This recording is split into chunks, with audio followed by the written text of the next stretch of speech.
Hey, hey, hey, everybody. Good morning. Happy Saturday, and welcome to Golden VCR.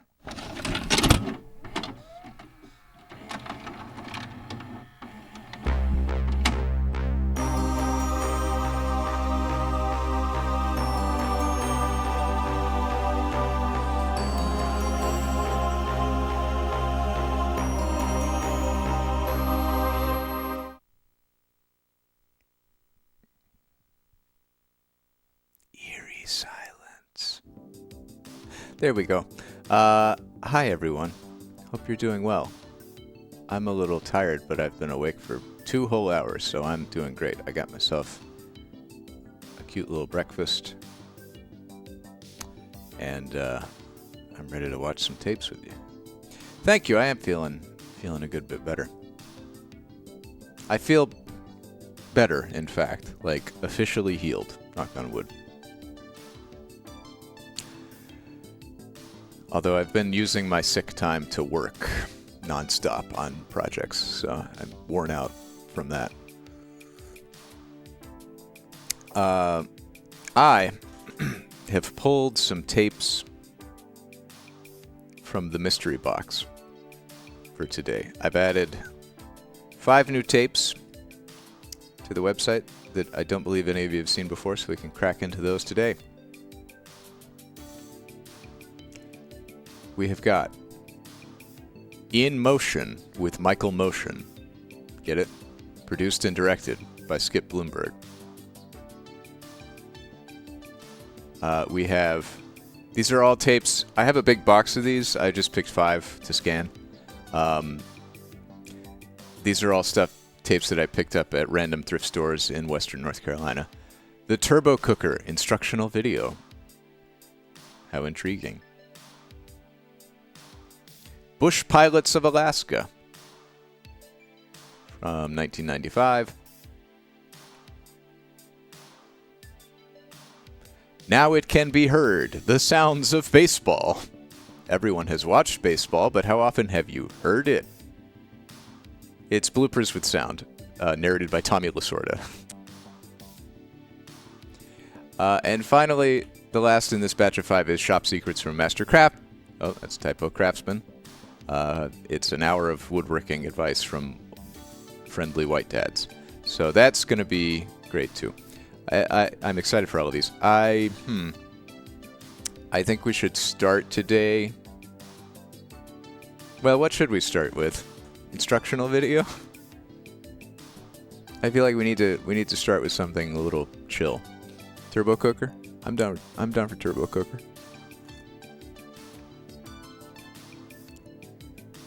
I'm really excited for Michael Moschen.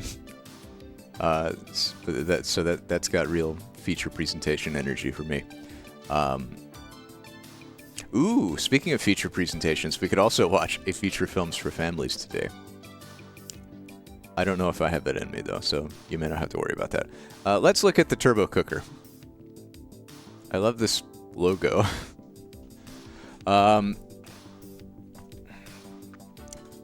It's the Turbo Cooker. Instructional video. That's all we get. It's on VHS.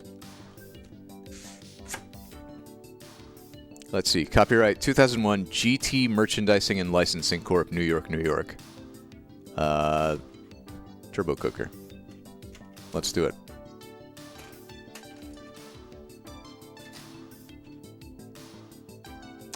Sadly, there was no Turbo Cooker at the thrift store.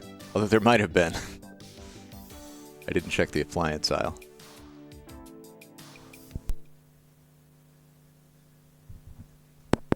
Let's see how this tape handles.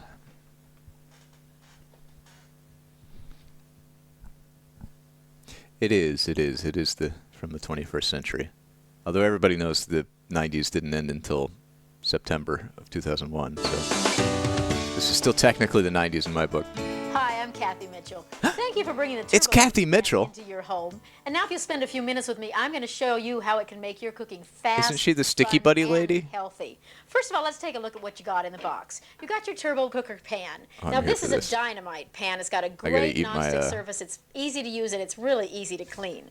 Crappy You little also breakfast got here. a steamer rack. Now this is what allows you to cook in layers. For instance, cooking your meat on the bottom while you're steaming your vegetable on the top, or cooking your pasta or side dish on the bottom while you're steaming your fish or meat on the top. And we'll show you a lot more about that later on. One thing I do want to point out, though, is that the rack is reversible. So if you've got something very large in the bottom, like a roast or a chicken, you can turn it upside down. It gives you just a little bit more room under the rack.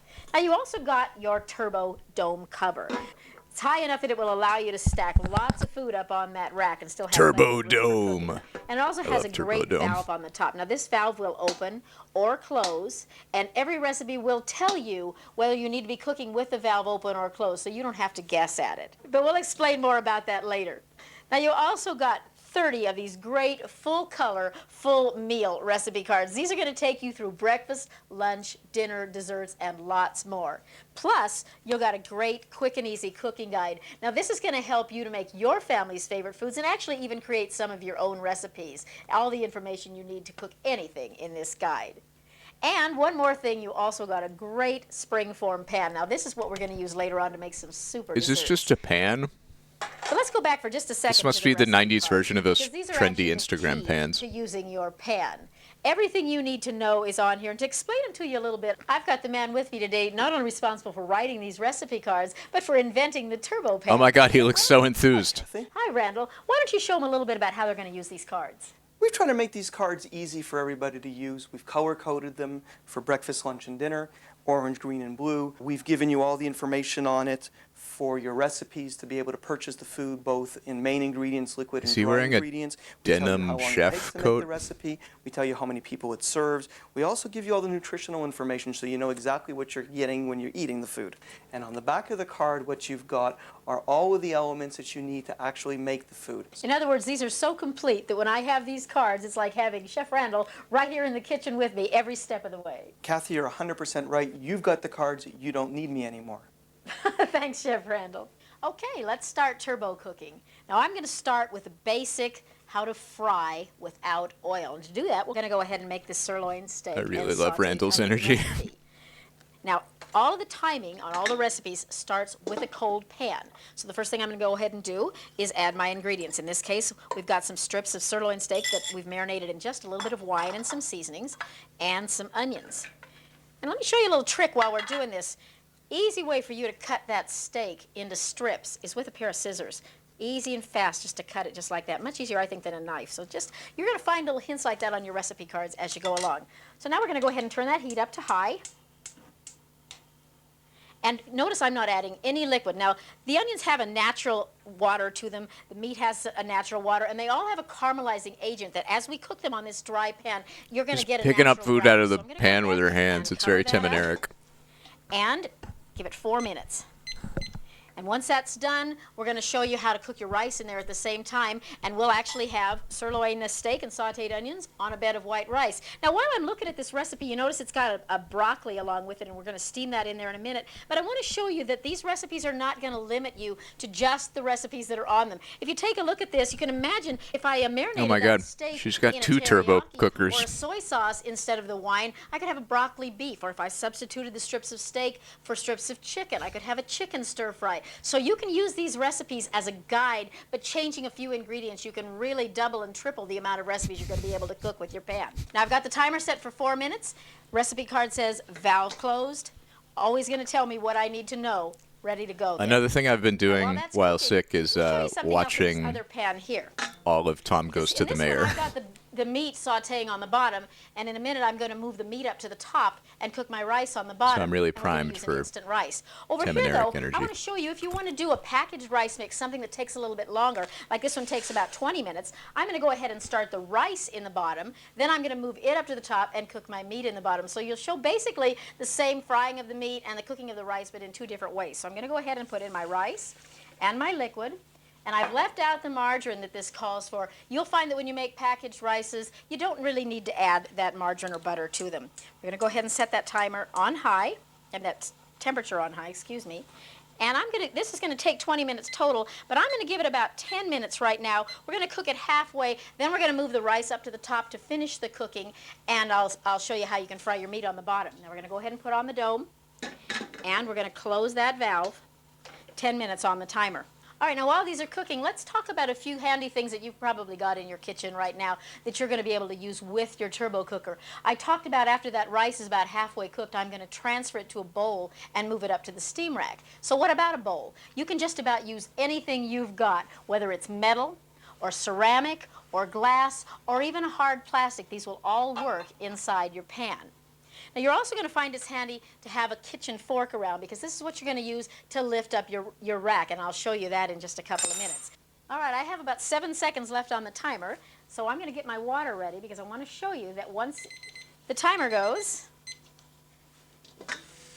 you're going to see the brownness we're getting around here, and I'm going to go ahead and add that 1/4 cup of water that it calls for. And now when I stir this around,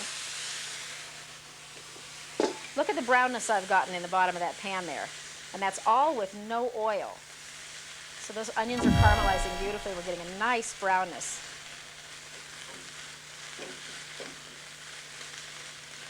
Now, recipe tells me to give it just a couple more minutes on that side.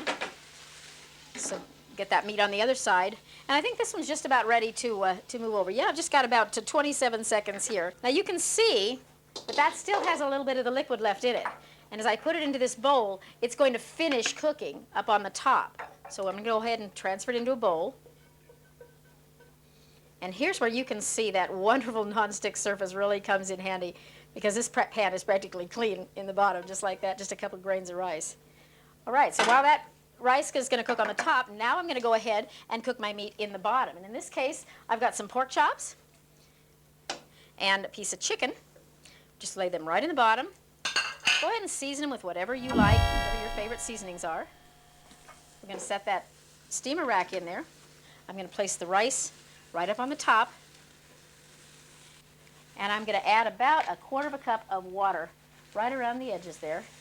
Remember, we're frying with no oil. Remember, your recipe is always going to tell you whether your valve needs to be open or closed. So in this case, I'm going to leave that valve closed. Now, our meat should be just about browned over here. And I'm going to grab this spatula. Look at that beautiful brownness I've got without adding any oil to that. Now in this case, I'm going to go ahead and transfer that meat to a bowl. It's ready to eat. And that's going to stay warm on the top while I make my rice and my broccoli. Now if you wanted to wipe out the pan, you could, but in this case I'm going to go ahead and leave those drippings in there because that's going to help to add to the flavor of my rice. So I'm going to go ahead and add 2 cups of water and 2 cups of instant rice, and that's just going to take about 5 minutes. I'm going to lower the temperature a little bit. Place my steamer rack on the top, put my cooked meat and my vegetables. We're going to steam the broccoli at the same time. So we're going to be cooking rice, steaming broccoli, and keeping our meat warm and ready to serve. This looks really complicated. Cover on. I mean, not that complicated, but needlessly complicated. That just needs 5 more minutes, and that'll be ready to eat. Okay, this meat's ready to turn now. You have to steam the broccoli while warming the meat while cooking the rice in the same dish. And we're going to turn those pieces over. Now look at the brownness I've got. Again, with no oil in there. I am going to add just a little seasoning on the top and a little more water to keep that steam going, because now I'm going to steam my vegetables. Just a couple of tablespoons there, just around the edges. Keeps that brownness in there. We'll put that rack back on. And we're going to go ahead and add our broccoli here. See, that rice is coming right along. It's just about finished. So I can add my broccoli. And you know, you can do any kind of vegetable you want. You're not locked into broccoli. If you like green beans or carrots, whatever your family likes, it's going to steam right along with that rice finishing cooking right there on the top. And that's about 5 minutes from ready to serve. Okay, there's the timer. That means our dinner's ready to serve. And there's our steamed broccoli and our beef. And underneath is our rice. So let's get it plated up here. Move this off of here. And we'll go ahead and serve up that rice. And you can see it's fluffy and perfectly done. I looked up the turbo cooker, and they have Go ahead and put the meat on there. a Shopify website. serve it It's right still in a the brand. center. But they're all sold out. Oh, look at that. And don't forget our perfectly steamed broccoli. And we'll just put it right around the edges here. You can buy a used turbo cooker vintage model for $50 on eBay. Okay, now our other dinner's ready too. Here's our pork chops. That's a man-sized portion of pork chops. And that chicken, and look at the beautiful brownness we got. And remember, there was no oil added to do those meals.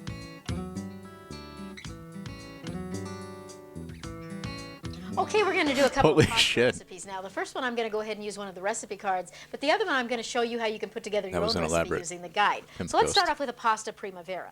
The recipe calls for 2 cups of dry pasta and 2 cups of water. And remember, all your timings are going to start in a cold pan, so you don't turn on the heat till after your ingredients are in the pan. And a half a teaspoon of water. You know, this is one of the things you're going to love about using the turbo cookers. You don't have to have a separate pan for the pasta and a separate pan for the sauce. You can cook it all in the same pan. So for this, I'm going to make a pasta primavera, and look at this load of beautiful, fresh vegetables. I'm going to steam those at the same time I cook that pasta. So we're going to turn on that heat to high. We're going to put the lid on. And this one calls for 8 minutes with the valve open. Now, said I'm going to try one Because with she's the like guide. the So take a look what Hamburglar we've of got raw here. chicken. First of all, I want to make some bow tie pasta. So I've got 2 cups of bow ties. I'm going to go ahead and put those in. Now, since those bow ties need 3 cups of water, but I wanted to add a little bit of a creaminess to this, so I've used a can of cream of broccoli soup. Put the soup in first and added enough water to give me that 3 cups of liquid. And now I'm going to go ahead and pour that right on the bow ties. Now, I'm also going to cook these salmon steaks and some asparagus. According to the guide, these bow ties are going to need 8 minutes with the valve open and 6 minutes with the valve closed. The salmon steaks, though, need 8 minutes with the valve closed, and so does the asparagus. But you know what? Cooking is not brain surgery. I'm going to fudge those numbers just a little bit, and it's still going to work. So we're going to go ahead and start this off with 6 minutes with the valve. Don't fudge the doneness of your meat, though. It's And not then I'm going something to you add should the rest of my fudge. foods, and we'll give it the last few minutes. Now, this If is you're one of the like, wonderful things about you cooking know, with a timer. Once I set that timer for Do that it in 6 any minutes, official capacity. I can take that with me and go wherever I want to go and do whatever errands I need to do around the house. I'm not stuck here watching the food on the stove. So we'll come back in a few minutes and see how this is doing. Okay. Go fold there's the laundry for timer. 8 minutes. Now I'm going to add my vegetables. Now you can see my pasta is absorbing that liquid. This is not going to have to drain when it's done cooking. It's going to have that beautiful sauce. So I'm just going to go ahead and add my steamer tray Oh my God. with my salmon and my asparagus. I'm going to go ahead and cover that up. And now we're going to close the valve, and I'm going to give it 8 more Wow. minutes.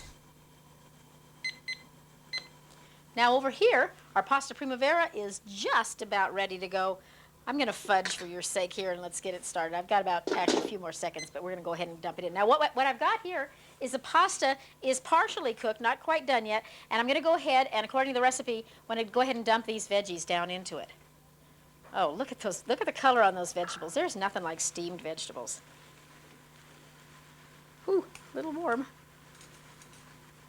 Those still look raw. I'm going to give that a stir. And now I'm going to go ahead and cover it. And it needs 3 more minutes, still with the valve open.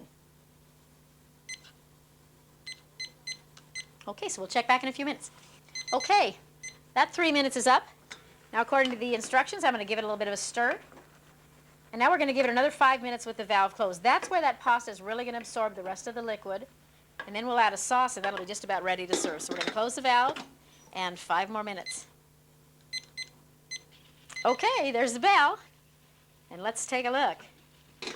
Oh, look at that salmon. Is that beautiful? It's perfectly cooked. The asparagus is beautiful and green.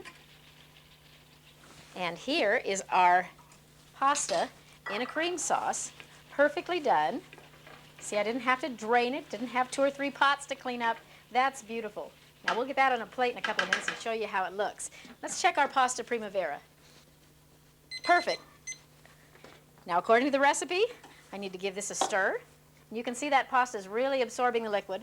We're going to add some sauce. In this case, I just add any of my own. Thank God for the spaghetti turbo sauce. cooker. And a little bit of Parmesan cheese. I could Give that a never toss. have And according to the recipe, steamed you need 2 more minutes and / boiled it'll be ready vegetables to serve. before the turbo dome changed my life. So when we come back, My family's been starving to death. there's our salmon dinner. Oh my God, yeah, that doesn't look Piece of beautiful great. salmon, the asparagus, and that pasta in a cream sauce, all in one pan. Isn't that great? And now, here's our pasta primavera. Was it daytime when they started shooting this? Less than 20 It looks minutes. dark We've got our outside beautiful now. Pasta and all of our fresh vegetables. This is enough to feed any big family, and it's delicious. Ooh, are y'all ready for ground beef? Okay, I wanted to do something with ground beef to show you how to deal with that. So for that, I'm making the beef taco casserole that's on your recipe cards. And this is one of my family's favorites. It's an all-in-one casserole with a great Mexican flavor. Now, I've browned the ground beef. Are you in ready a for pan, Kathy's and I Mexican wanna show flavor? you, when you deal with ground beef, you're always going to have a little bit of fat left over after you're done. And rather than dirtying up something else to drain it, here's a quick and easy way to get that excess fat out of there. Just take a couple of paper towels. Tilt that pan. That's so the fat basically the drains to music one video side, for and just digging use in the those paper dirt. towels, kind of swish them around with your spatula, and that'll take all that excess grease So right out accurate. of your pan. This is pretty lean burger to start with, but that got that last little bit of hamburger, that grease out of there, and I can just throw that away, and I've just saved myself a lot of calories. Now I can just go ahead and add all the rest of the ingredients in. It calls for some canned tomatoes. Again, my dry pasta. In this case, I'm going to use some spiral pastas You want your and the water. food as dry as possible. And any kind of seasoning you want. Now, here's another place where you can change this recipe to Hi, suit Haley. your family's taste. In this case, I'm using ground beef and a little taco seasoning. But you can Kathy also is use teaching us spaghetti about seasoning. the It'll turbo totally cooker. change the taste of this, so that buys you another recipe anytime you want to change those seasonings. Oh, hey. Now, all I Thank do you, now Green is Day. stir that up. Now, at the same I'm time, down I'm for gonna some cook digging that in the dirt. pasta, I'm going to go ahead and cook my vegetables. And in this case, I've been listening I'm gonna to make us some lately. Mexican corn. Now, if you've noticed the slots in those steamers, kind of large, corn would fall right through. So let me show you a little trick. If you've got one of these folding Hominy. steamers, Oh. just lay that right on top, and that way you can do peas. or Folding corn, or steamer any not smaller included with vegetable the turbo pieces cooker. without having them fall through the steamer. So now we're going to steam our corn. That pasta is going to cook perfectly, and that whole thing is going to take about 12 minutes ready to serve. Now, over here, I'm going to show you an old family favorite. And again, this is something that there's no recipe card for, so I want to show you how you can adapt your own family recipes. This is a recipe my mom made all the time. It's for kind of a chicken paprika stew, goulashy kind of thing. It doesn't even have a name. It's so old. So I'm going to start off with some chicken. Guys, she Those loves chicken are touching fine. raw meat with her hands. And we're going to go ahead and put the lid on. And those need to brown on high heat. I've not added any oil to Then it. continues They're gonna brown touching everything else in the 3 minutes. kitchen. So we'll come back in a few seconds and check on those. Okay, there's the timer. Means our chicken should be brown. Contaminated the turbo dome with Smells raw great. chicken. Now I'm going to add some seasoning to it. In this case, a little paprika and some garlic. And then we're going to just give it a little stir here. Look at the beautiful brownness we're getting in there. And again, with no oil. And now, this is kind of a dump recipe. Now we're just going to dump everything else in there. I've got some cream of mushroom soup. Whoop, whoop, whoop. Give that a little bit of a stir. A little seasoned tomato juice. Bella, paprika's really good. Some pasta.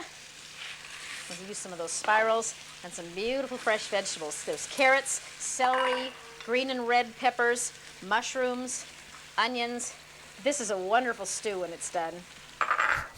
And, of course, some water. There are This plenty pan of really holds a lot of food. You can cook for a large group in here, no problem at all. Just give that a stir around. Oh, looks good already, there are doesn't it? plenty of white cultures that All right. know how to Lid do on. good food. And just for the pasta, that's going to take With rich 14 minutes spices with and the valve seasoning. closed. But anyway, Okay. There's the timer. Our taco casserole Let's not should get just into about that. done. let's not get Oh, into the yes. politics of who is white and There's what our white perfectly means. steamed vegetables. Let's enjoy just Kathy. right. And take Her a look at our casserole. salmonella food. Is the pasta cooked? Everything cooked perfectly. Now, I like to add a little cheese on top of this. So what I'll generally do is just go ahead and sprinkle a little cheese turn off the heat, and recover it for just about a minute or two, just enough time to give that cheese to melt, and then we'll serve it up. Okay, there's our taco casserole and Mexican corn, and you know, it's pretty enough to serve right in the pan. I just put the pan right on the table and let everybody eat family style. Now, how about my grandmother's famous Turbo Dome on the chicken table. stew? Oh, I wish you could smell that. It is so good on a cold winter night. This is real comfort food. Everything's so, it starts out so dry and it ends up so That with a watery. loaf of crusty Italian bread, and it is just delicious. Turb Zero baking. Okay, I promised you some baking, and let's start with one of my all-time favorites, because this is cherry cola cupcakes, bakes right in the pan on top of the stove in 10 minutes from start to finish. A lot of times what I'll do is when I take my meal out of the pan, I'll just rinse out the pan and just put this on to cook while we eat dinner, and then dessert's ready when we're done. So what I start with is just one of these small chocolate cake mixes. I've got it in the bowl here. Here's the secret though. Instead of the water, I'm going to add 1/2 of a cup of diet cola. Now you can use any kind you want, and the egg, and just give that a quick mix. Now the other secret is that in the bottom of the pan, I'm going to make a hot cherry topping. So what I'm going to put in there is 1 can of cherry pie filling. This looks gross and I really want to The eat it. rest of that can of Coke. Now what's going to happen is I turn this on. This is going to come to a boil, and that's going to provide the steam I need to bake Diet cupcakes. Coke and It's also cherry going to pie boil down filling. into a nice thick sauce that I can serve right on top of those cupcakes when they're done. So we're going to put on the steam rack, and I've just got a 6-cup muffin pan that I've sprayed with a little bit of nonstick spray. And we'll go ahead and fill those muffin cups up with our chocolate cake. This is so fast and so easy. That's a You Squirtle. know, the secret of baking in the turbo pan is that everything comes out so moist, and you don't have to add any oil. You know, a lot of cake mix calls for adding oil now, and that's going to add extra calories that we don't need. But cooking it this way, the cola makes them rise nice and light. The steam keeps them nice and moist, and you won't miss that oil at You all. do It's need not gonna be calories to messy, live. But you get the idea here. You really can't write off all High heat, food. 10 minutes, and we'll have dessert. Now, while that's cooking, take a look over here, because what I've got is that springform pan that I promised we're going to show you how to use.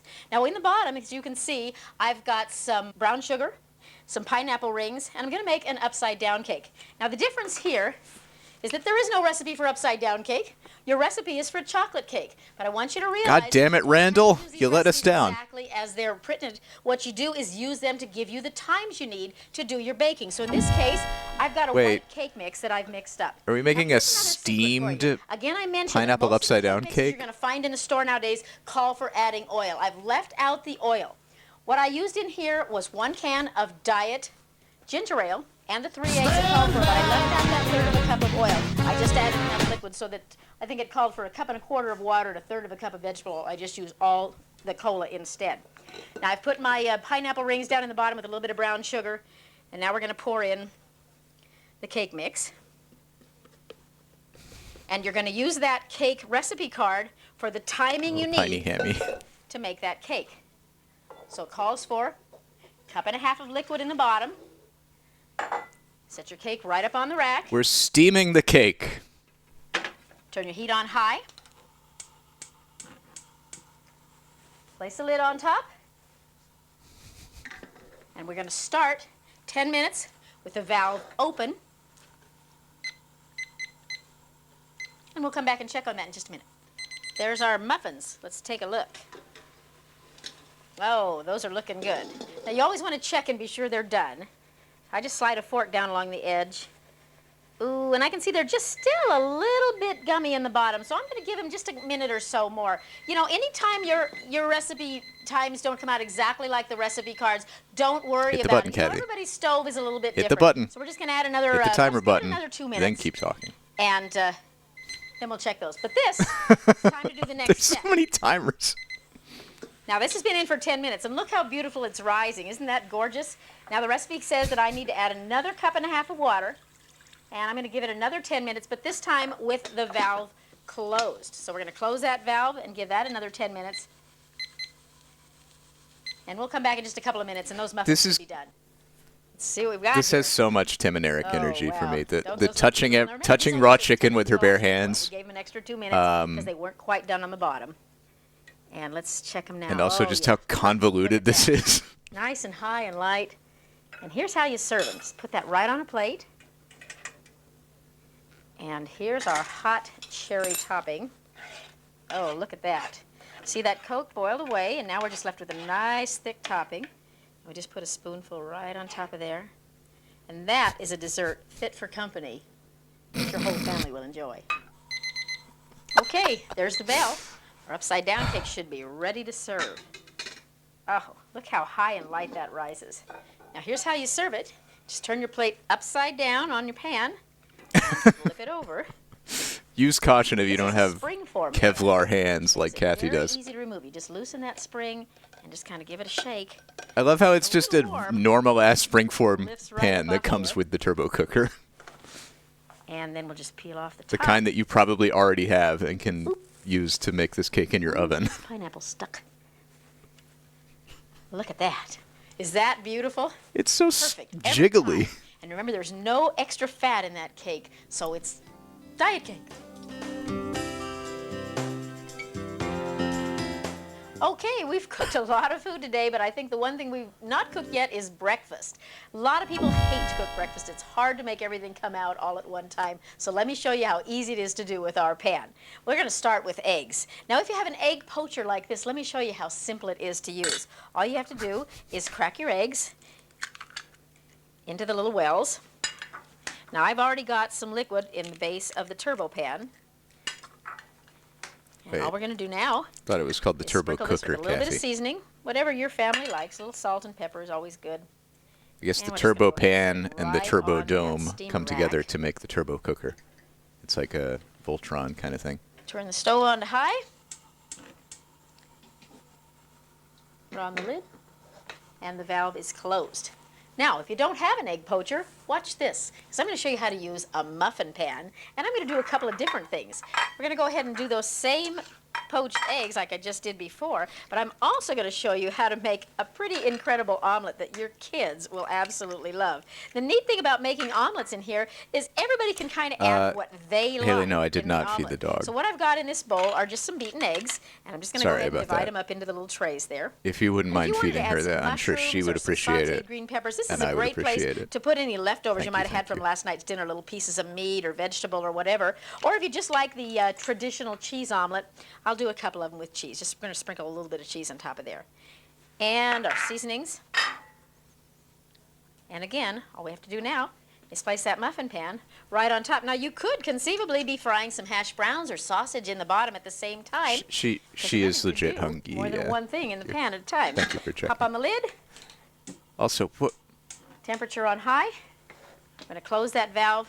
This And is that's only gonna the take about most 4 complicated minutes. way to cook eggs. Now, while those are cooking, let's talk about some of the other things you might like to do for breakfast. You know, There's breakfast clearly is one of those already hard a meals stove to and get an oven everybody and a- fed at the same time. We used to have to eat in shifts. But with the pan here, you can make pancakes or French toast, cook them on How the many bottom, kids do and you then have, Kathy? Stack them up on the rack gotta eat and breakfast keep in them warm while you shifts. keep on cooking until you've got enough to serve everybody. So it's a great pan for breakfast. Now, a couple of things I want to talk about while we're waiting for this food to get done.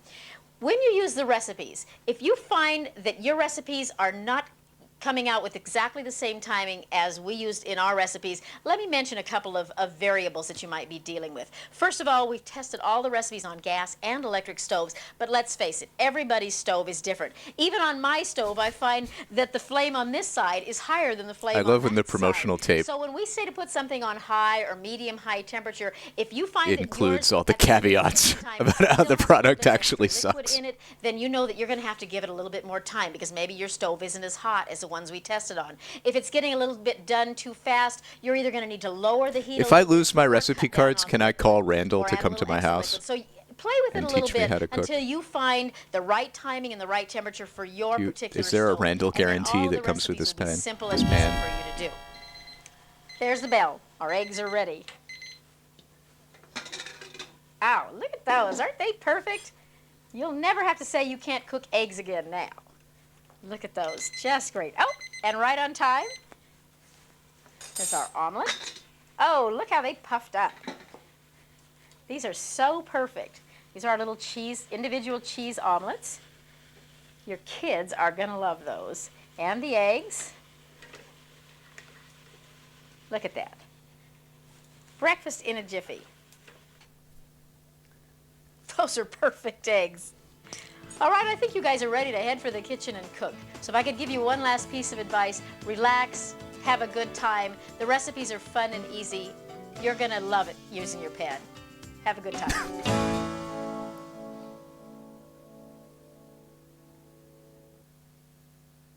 Oh, little hash brown gingerbread man. I love that. Stanley Jacobs. The pitch people. I love this seal. It's great. Let me just get the Stanley Jacobs. The feature film Pitch People. Okay. G. Direct. Sorry, I need to get these as separate clips. spjlfilms.com. Someone look up Pitch People on Rotten Tomatoes. Okay, well that was the turbo cooker with Kathy. I thoroughly enjoyed that. I hope you did too. If you weren't here at the beginning, we have the turbo cooker. I've added 5 things to the library. The turbo cooker in motion with Michael Moschen. Hey, 1,000 bits from Jess in addition to our digging in the dirt. Someone pick. Anyone. We got Bush Pilots of Alaska. We got Now It Can Be Heard, The Sounds of Baseball featuring Tommy Lasorda. And we have got Woodworking. And many other great tapes. But first, let's take a look at... let's see. So there you go. Y'all decide what the Jess song is going to be, and thank you, Jess, for that. Thank you also to Green Day for digging in the dirt with our good friend Peter Gabriel, who I don't think we've heard from in a few streams other than constant standbacks. So let's see.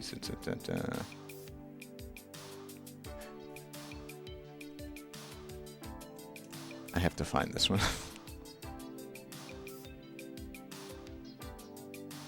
Is it this one? I think it's this one. In a sense, have it neutralized a little bit. Yeah.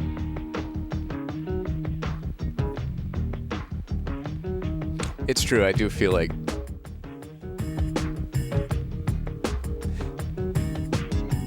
Oh, so this is a great song. It's about Peter Gabriel going to therapy, basically.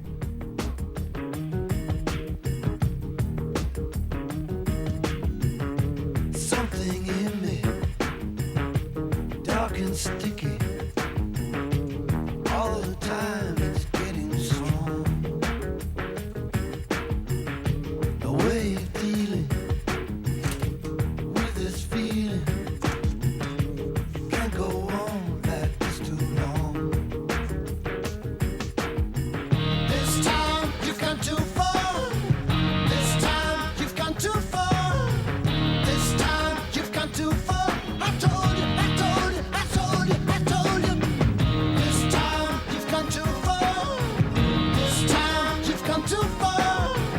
This time you've gone too far. I told you, I told you, I told you, I told you. Don't talk back. Just drive the car. Shut your mouth.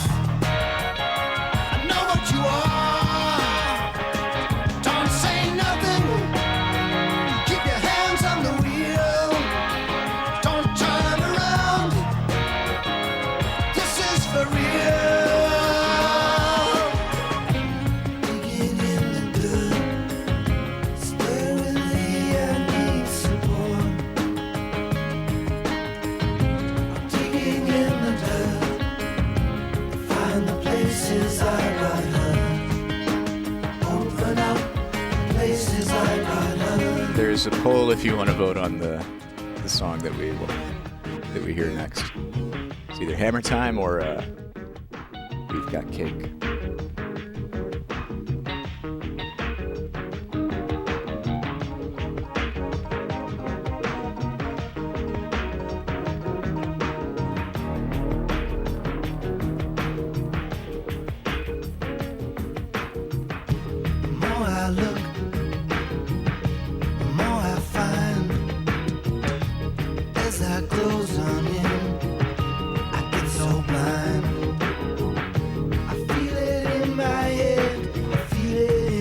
toes.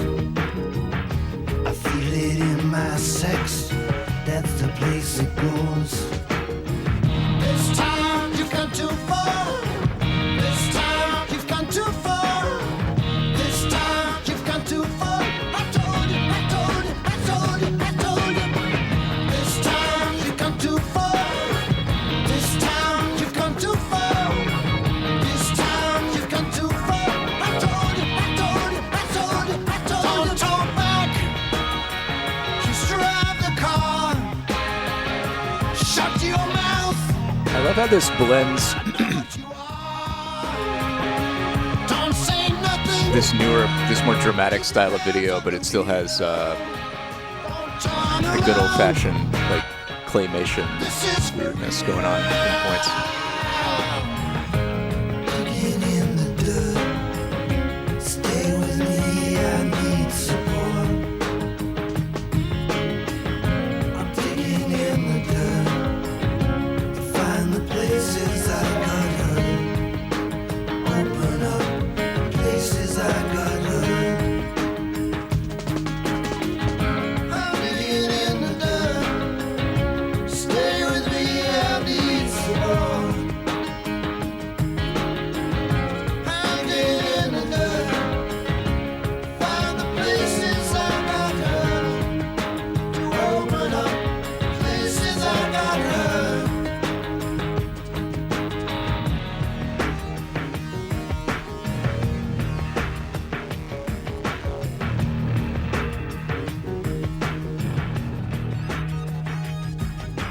Digging in the dirt. Find the places we got hurt. Digging in the dirt. Find the places we got hurt. Digging in the dirt. Oh, nice. Places Yeah, I've we got hurt. Digging in the dirt. Melanie Gabriel, right? His daughter. Places we got hurt.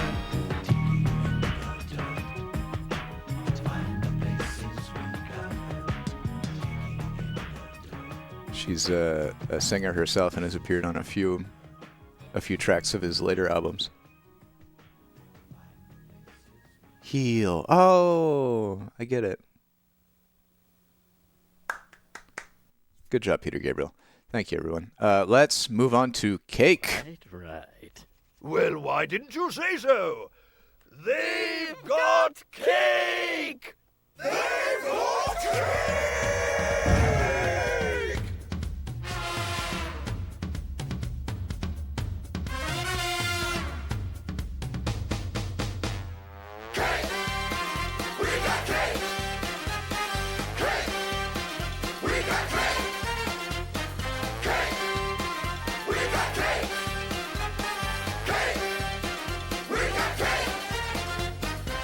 Grab your dancing shoesies. To the elephant, what to say? Shake your train caboose. Everybody, we got cake. Cake. We've got cake. We've got cake. We've got Raise your hands and move your feet. Or weird. Sorry, I'm trying to diagnose the weird issue with ducking on the pre-recorded clips. But you know what? It doesn't matter. Man, the joint is jumping. There's so much Ella bumping. This beat here sure is thumping. Everybody, we got cake. Hey, catch you ain't joking. This pachyderm groove is smoking. This band's so hot, I'm soaking.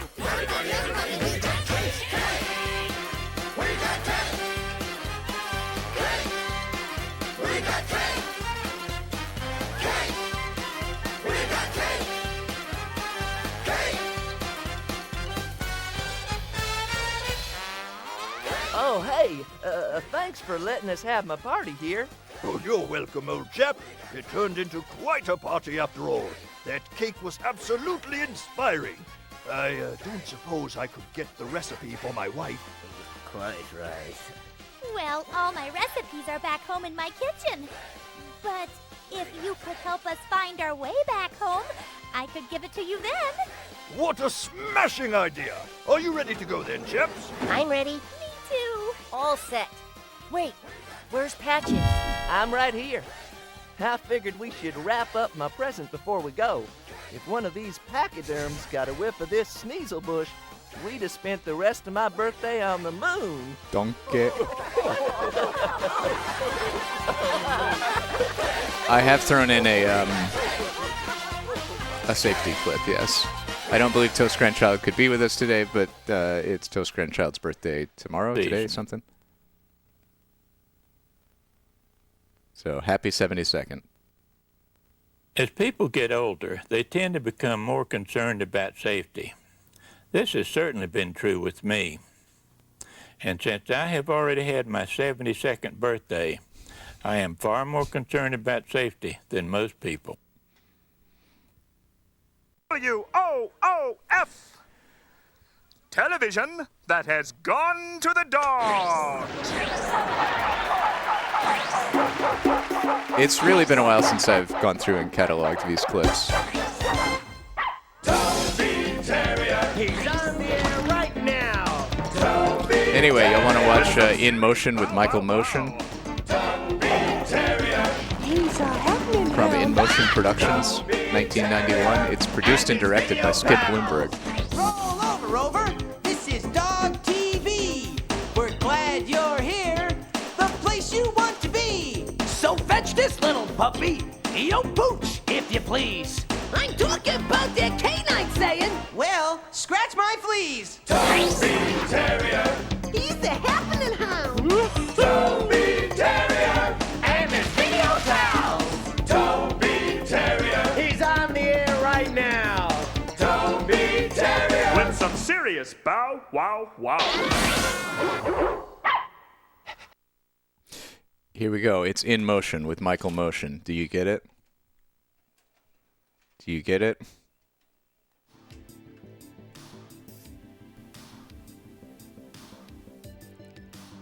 This is from 1991. I found it in a thrift store.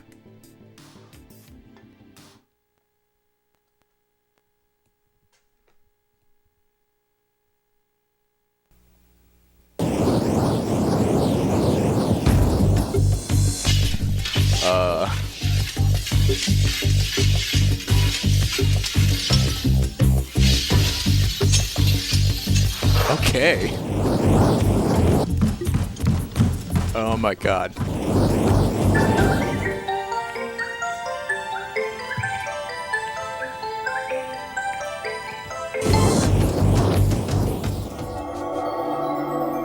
You have to be shirtless to juggle. It's a rule.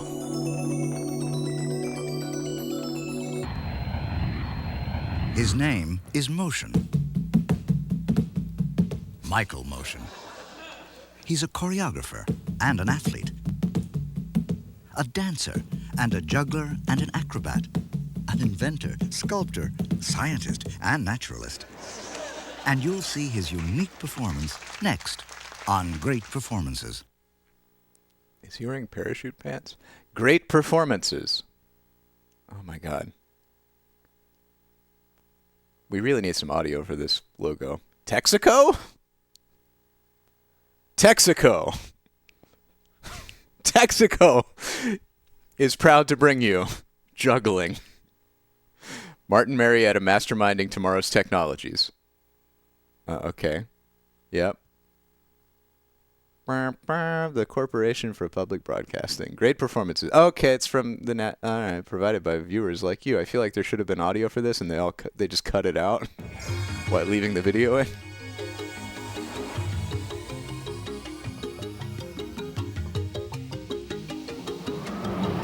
Oh my God, balls.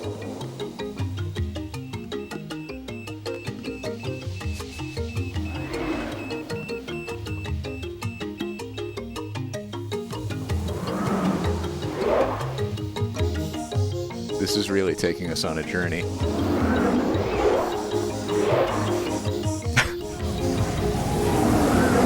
Oh, look, it's Lower Manhattan in 1991 with all of the buildings that it had.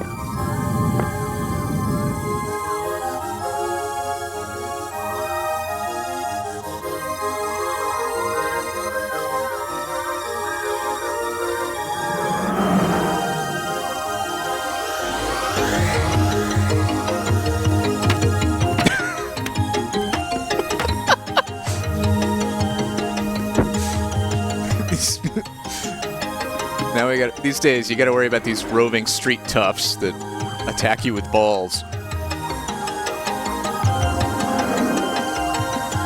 Music by David Van Tichem.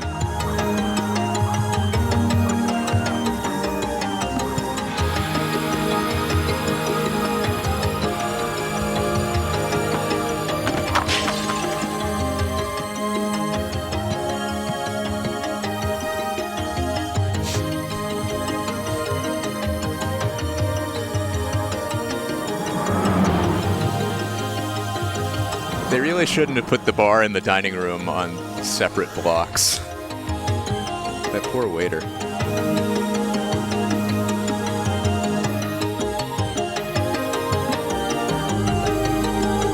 Oh, it's Washington Square.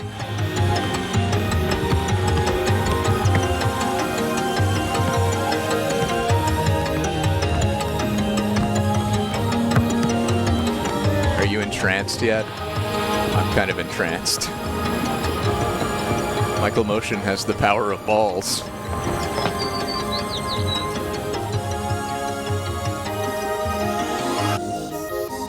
He's a ball mime.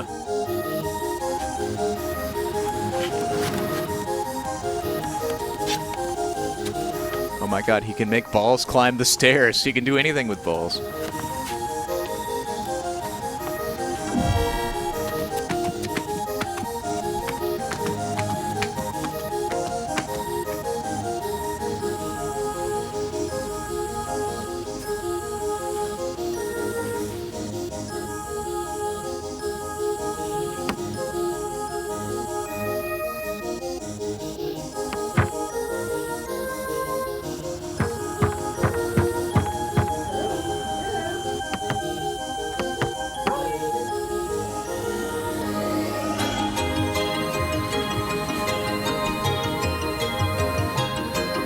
You see the no jugglers sign out front?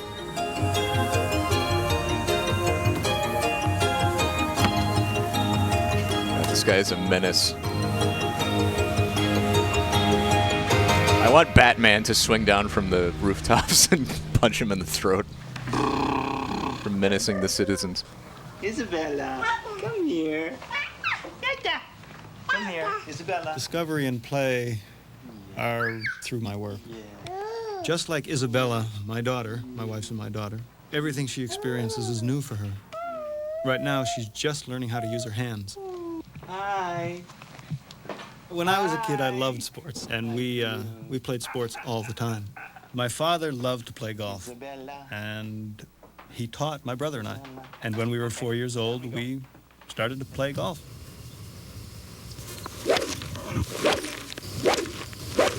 The blissful satisfaction of hitting the ball perfectly.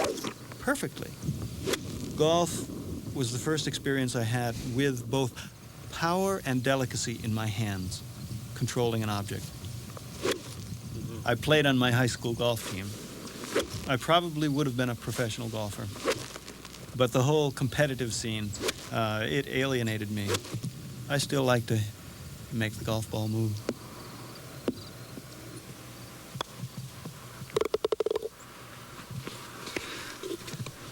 Then I found juggling and acrobatics.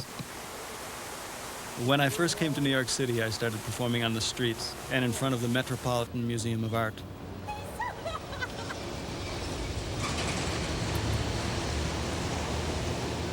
Man, I want a street hot dog. I want a street hot dog from 1991.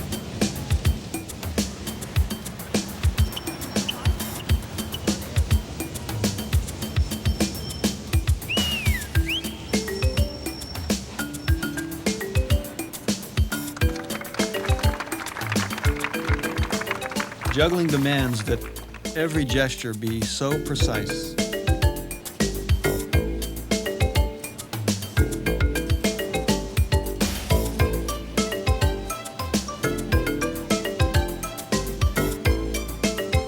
I love seeing random camcorder dudes.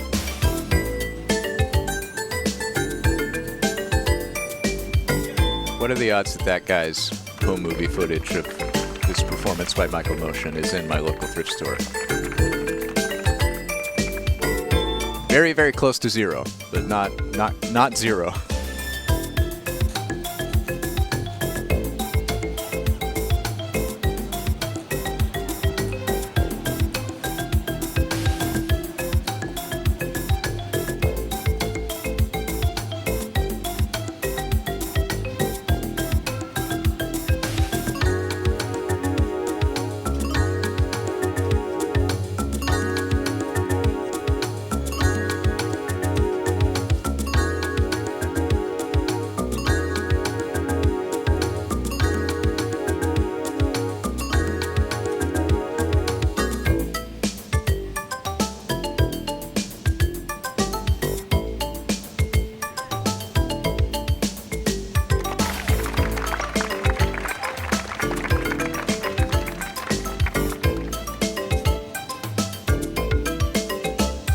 Music reminds me of Deus Ex a little bit, like the Hong Kong soundtrack.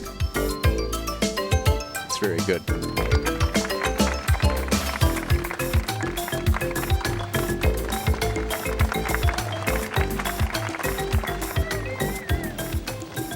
Oh my god, it's the Eyewitness Museum, but in real life.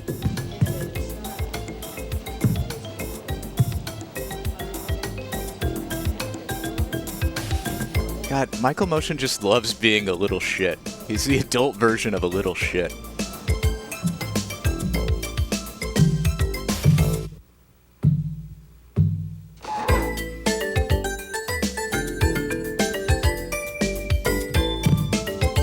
Sir, this is a museum.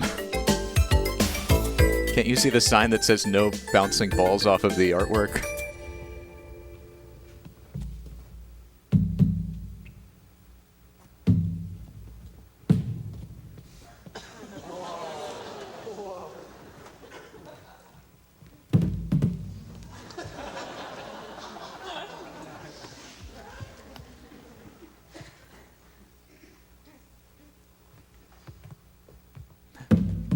Shapes. We're learning geometry with ball.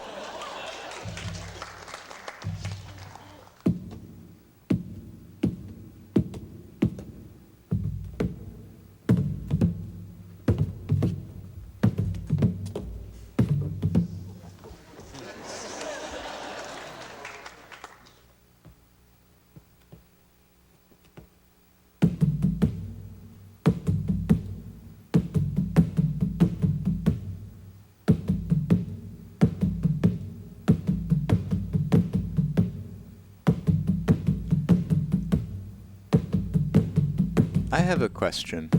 What are those pants? Are those parachute pants? Or are those just normal trousers with very, very wide legs? I don't really know the difference.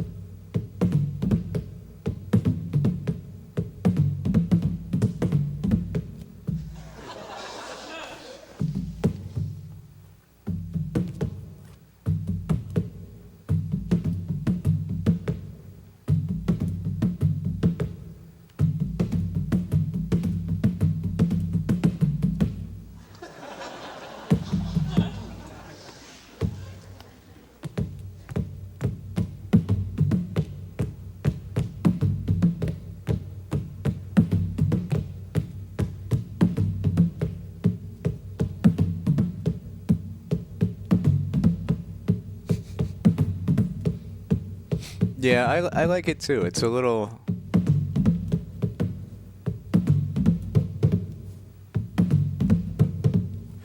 I don't know how to describe it. Like it's not at all heady.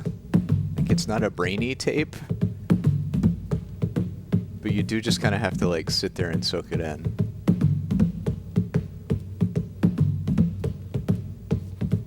It's trying to create a trance in your mind with balls.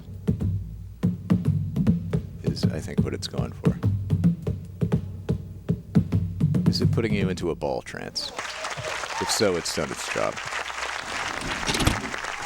Hey, Green Day, thank you so much for gifting 5 subs. We did it. 10 out of 10, says Twitch to me. That's great. Green Day, you have summoned the train.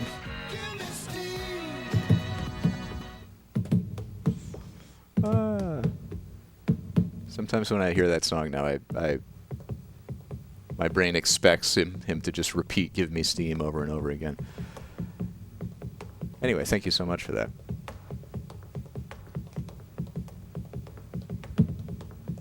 Yeah, these throws are very precise, like the angles he has to hit. He's clearly practiced this. He's clearly played with his balls quite a lot. Ooh, are we getting ball ham bone?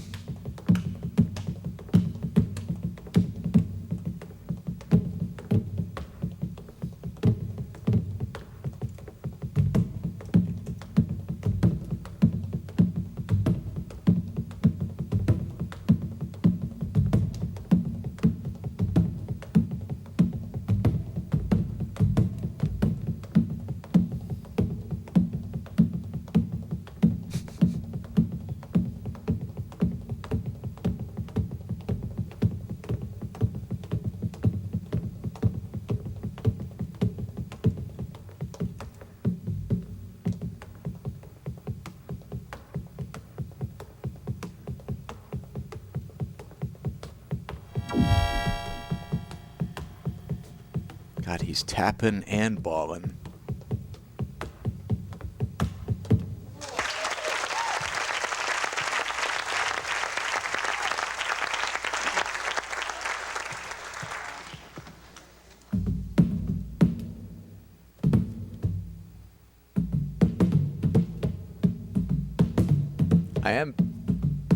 I am slightly amazed at how long his triangle bit is lasting.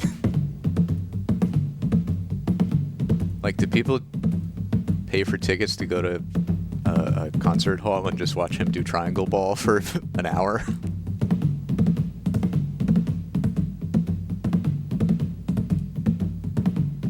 It's impressive, but also we get it.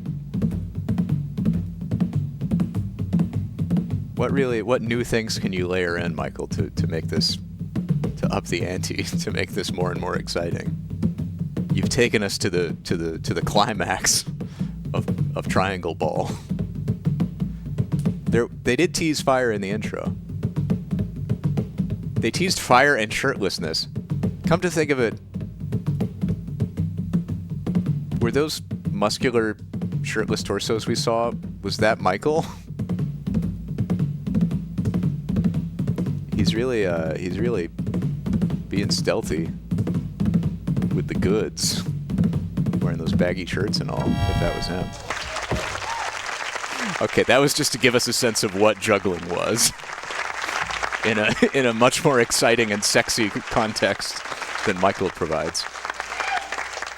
Oh my God, don't touch me. I remember that.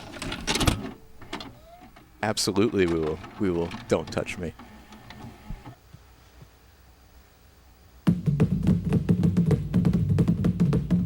Oh my God, he's upping the ante with more balls.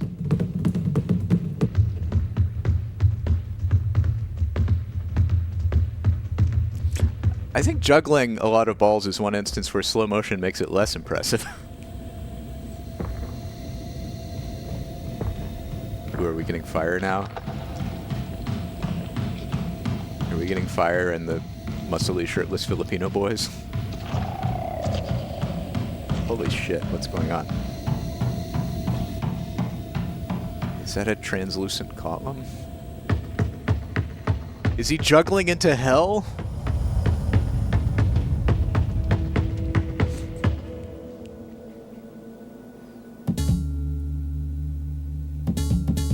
Is this more bells and whistles but with juggling?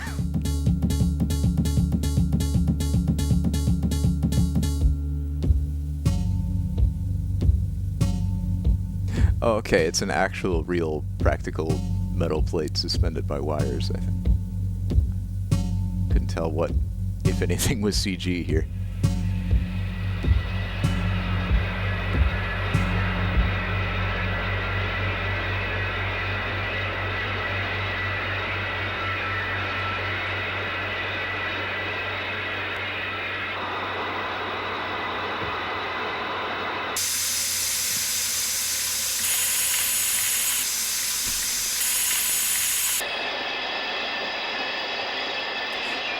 Today on the Hydraulic Press channel, this is really far out.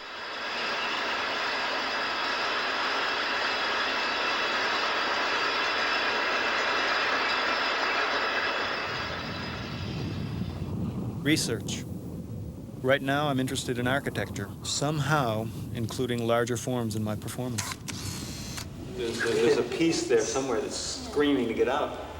This is where this dance takes place. So that's one of the guiding forces now for me as far as movement is concerned. Not to try to recreate this, but the fantasy of this being different gods in ancient Greece. You're This shirtless shape now. is very important to the dance. Be able to either crossfade, dissolve, or whatever into that. Thank you, because the Bella. circular shape being constantly both violated and massaged at the same time by that. I thought for a second I was back in like 1998. Us coming into the Some shape real of life. edgy, I really like it. edgy internet teen shit.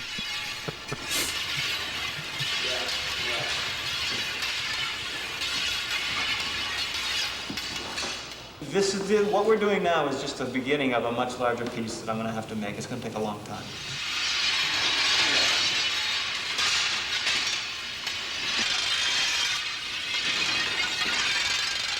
So what I'm doing is grasping the thumb over the top with the left hand, sort of.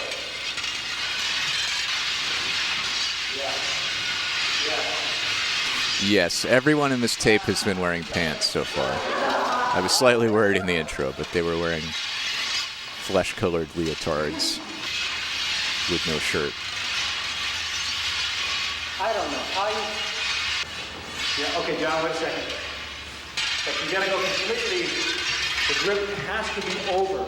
You're here. There's no strength there. Yeah. You have to put it in against your forearm there. Feel, because right there is where the strength comes from.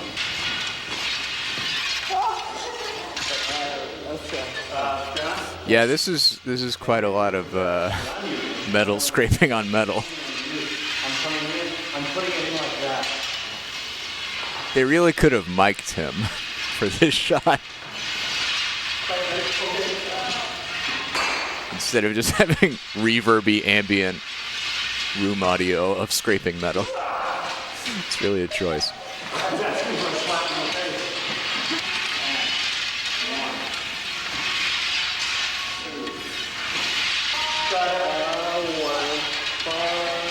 Okay. Step.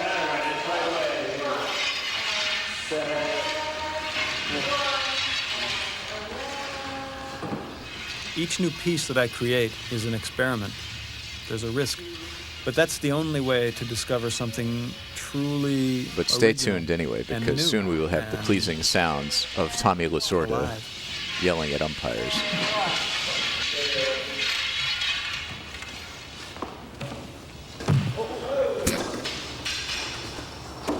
Be careful, Michael. Buddy, that's a fridge. I'm going to be careful. John and Eddie, can you move this way towards the mirrors a little bit? Yeah, right there. This piece is still so wide open as far as what's going to be in it. I started playing with another thing that I just said, wait a minute. If, you know, slightly towards the mirror. Right there, bingo.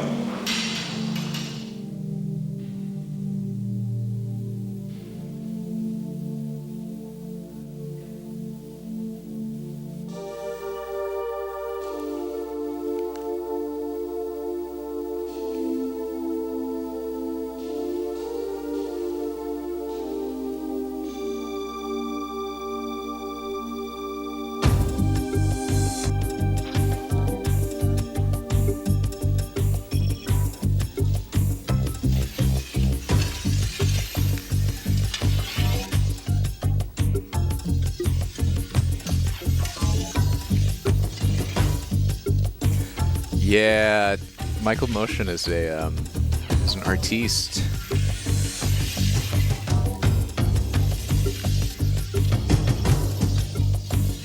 He's using that National Endowment for the Arts funding to great effect.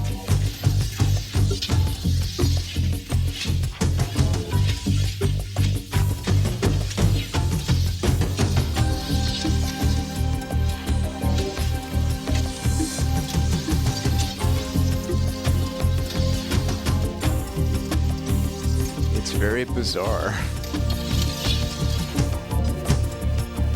you just invent this avant-garde hoop and pole dance technique?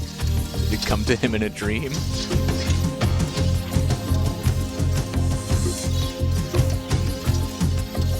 They're balancing the pole on the top of their foot while they walk around and spinning it in a hoop.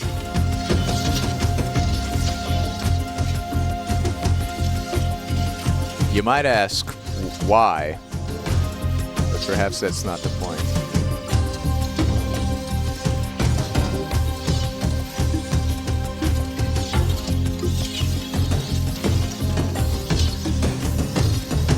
Anyway, I think at some point somebody's going to get set on fire. So, don't worry, there will be crowd-pleasing spectacle.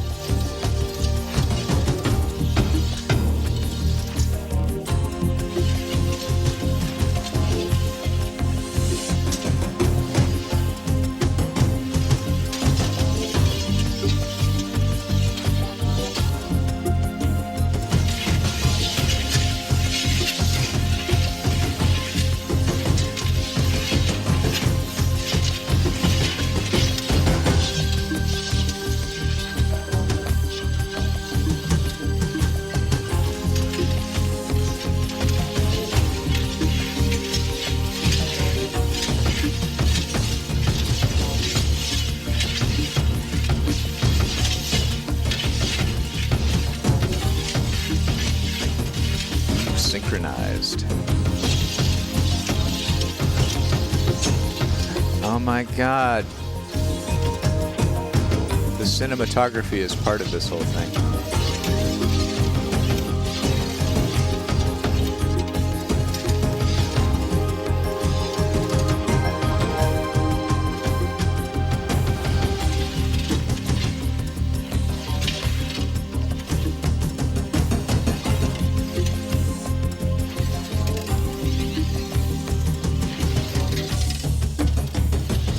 Wait, Michael Moschen juggled David Bowie's balls?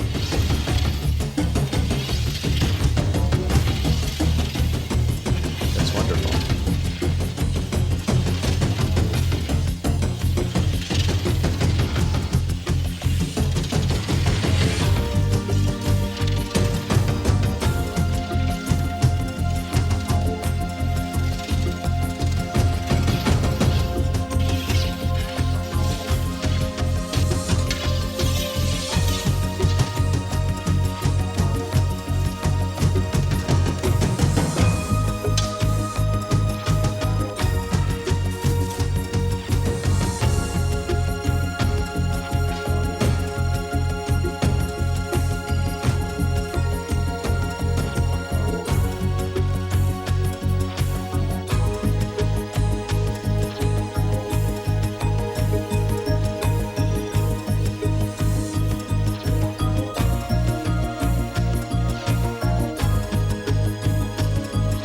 Yeah, I mean, he seems really into his craft.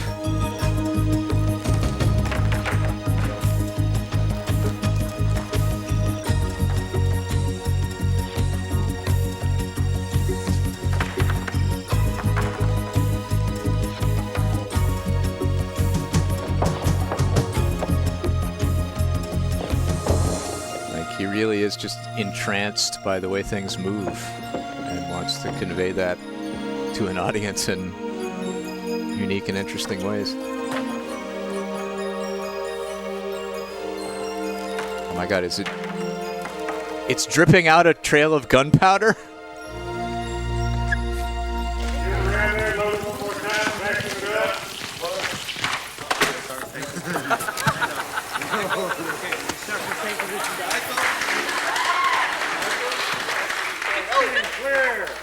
Rolling the cone with dust, take two. Clear, please. We have to go. I can't tell if this is part of the act. 4, 3, push it hard, guys.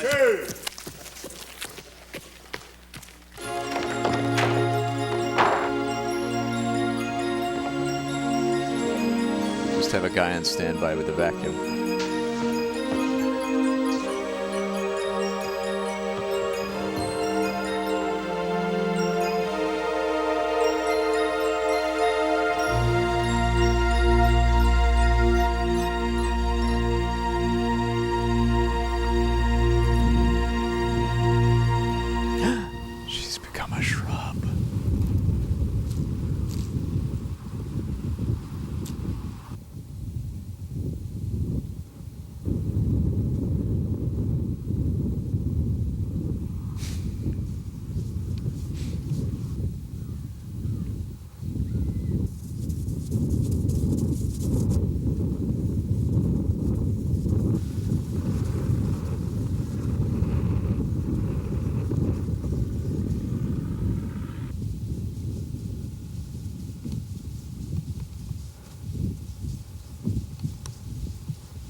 This is one of the strangest and most inexplicable tapes I think we've watched. Studies of nature and ideas and interpretations from the math, the science of shapes.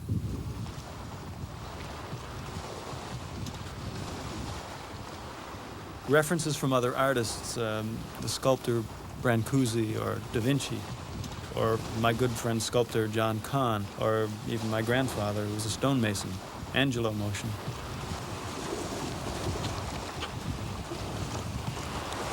And picking up new forms and shapes just to see. And then the senses of these being.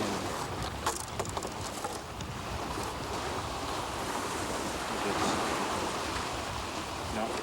There you go. Shapenbert.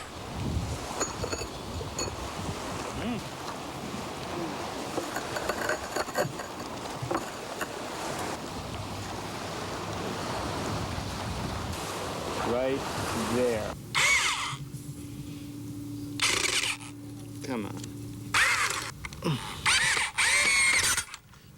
Let's see. Not bad. We're golden.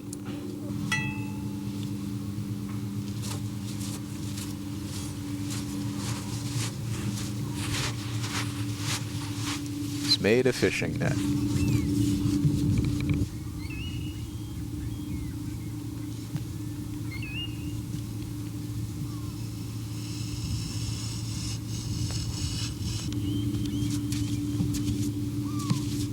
We are watching In Motion with Michael Moschen.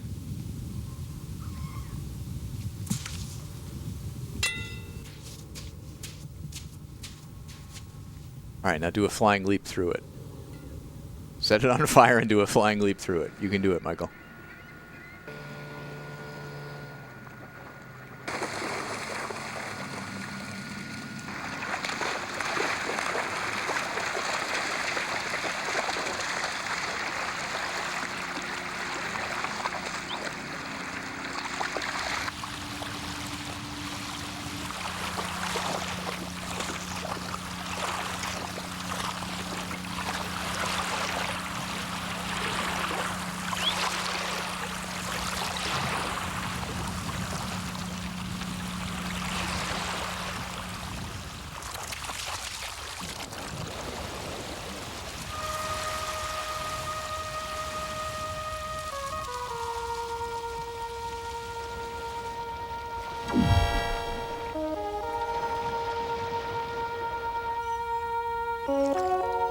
Okay, that is kind of cool.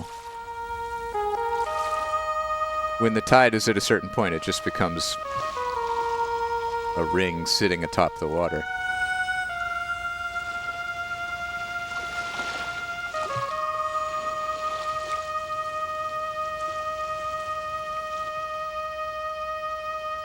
And now he does ring tai chi.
There we go. Yep, that's Sonic.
Yeah, that Mario and Sonic crossover fighting game on the Neo Geo.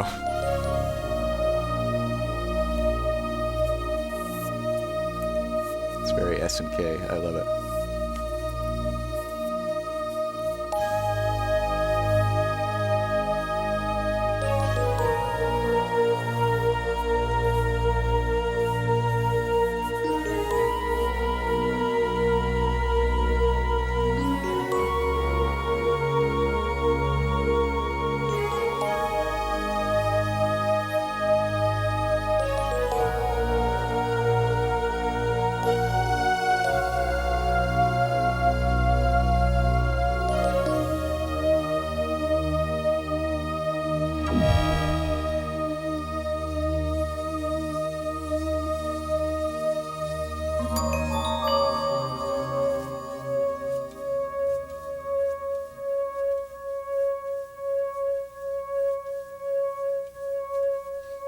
Concentric rings.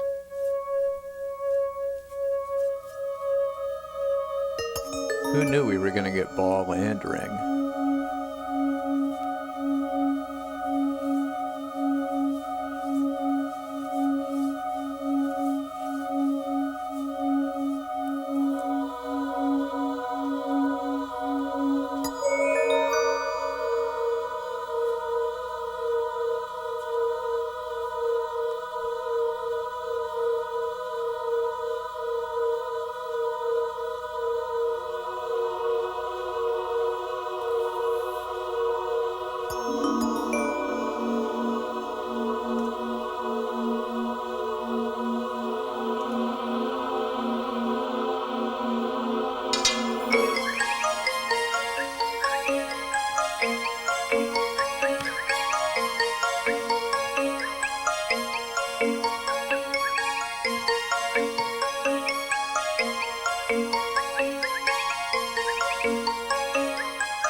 How many rings does he have?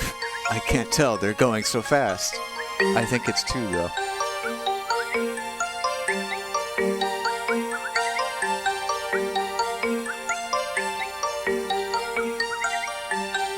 There's been some really good moments in this tape soundtrack.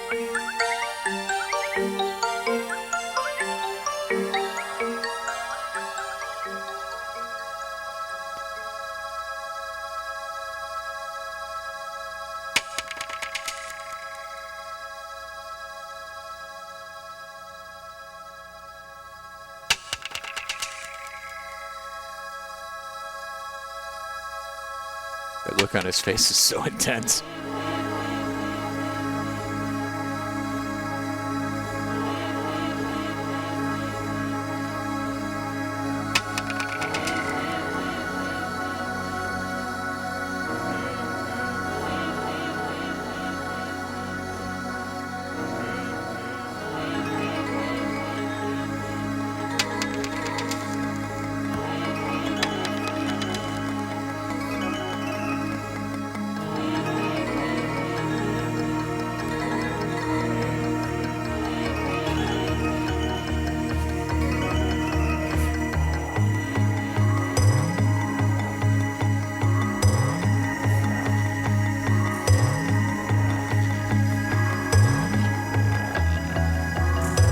This feels like a a very ancient form of whatever this is. You know, like I feel like I'm a Persian emperor, or you know, an Assyrian king being entertained by this juggler. It's a cool dance, but what is it doing it for us? Is it going to bring us rain for our crops? Is it going to ensure that we defeat our enemies in battle? What powers do you have, Michael? Just tell me something, I'll believe it.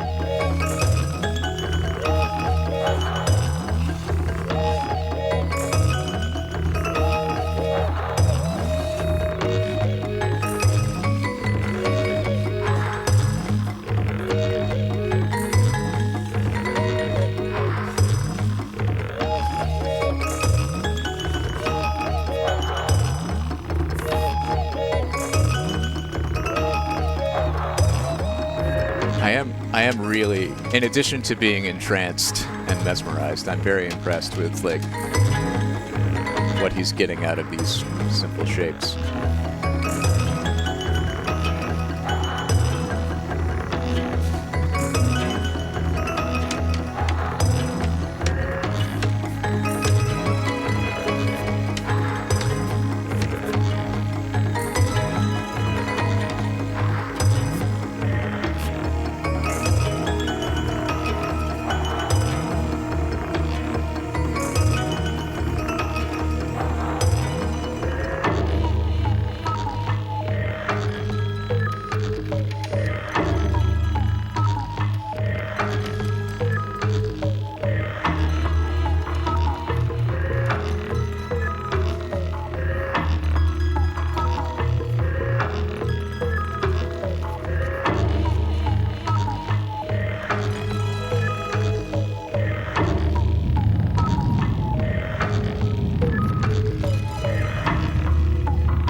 Yeah, so far all the fire has been superimposed, but I assume, here we go,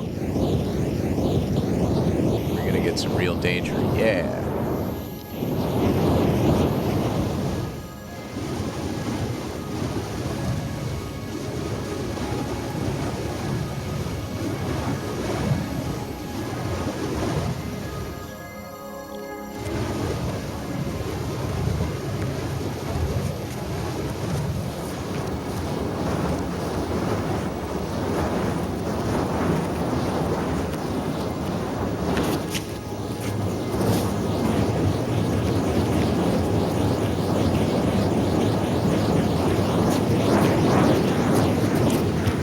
Fun. It didn't get rejected. The server had an error while processing my request. Sorry about that. You can retry your request or contact us through our help center at help.openai.com if the error persists. Neat.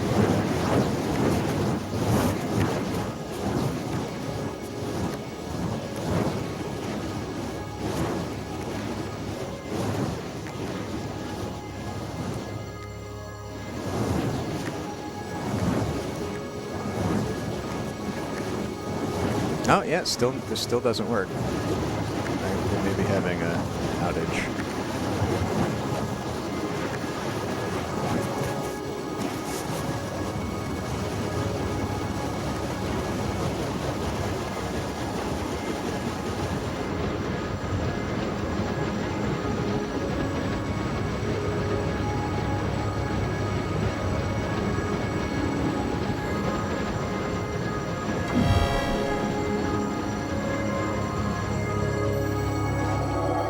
Bizarre.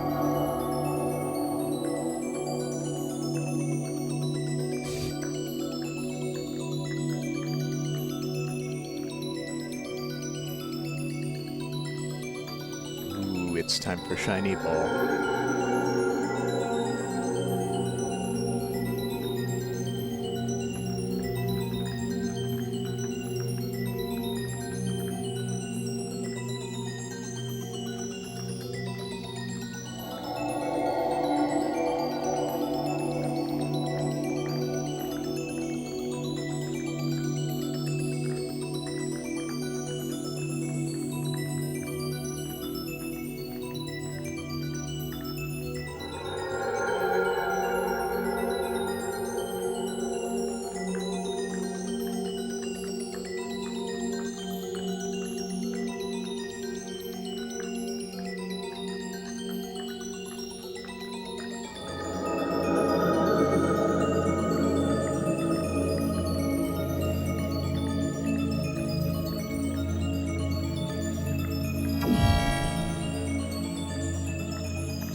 no, Michael, you dropped one of your balls.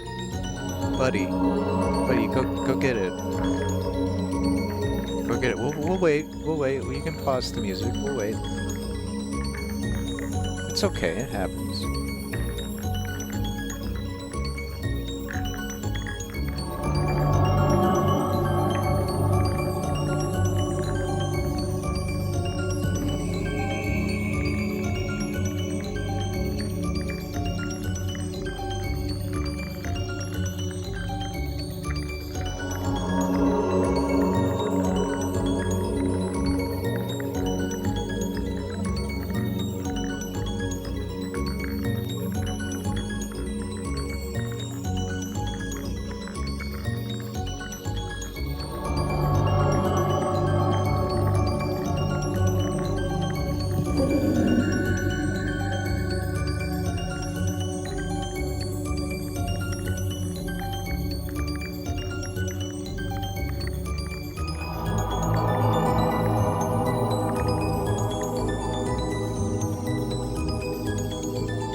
Oh.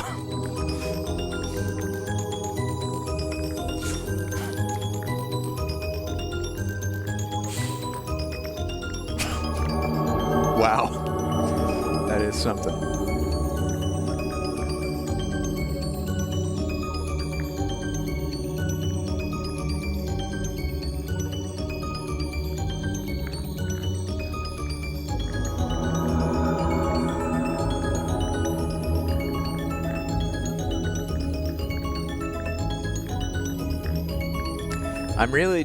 I'm really jealous of this man's, like, tendons.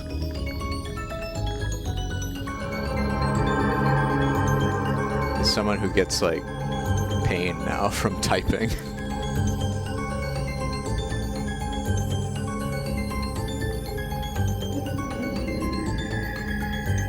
Maybe I should get into balls for exercise.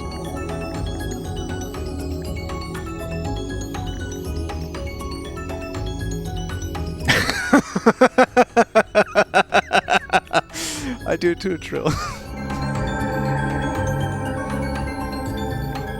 Like a snake eating an egg. I hope he unhinges his jaw and just slurps it down.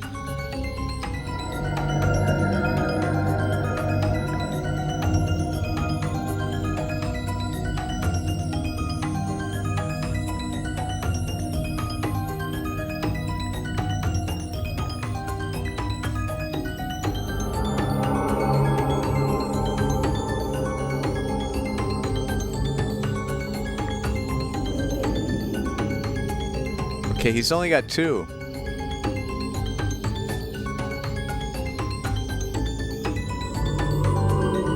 It's true, you gotta feel.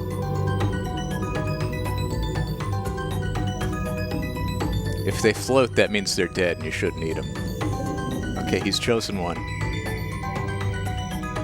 Yes, Michael, yes. Look at it, it's delicious. You know you want to.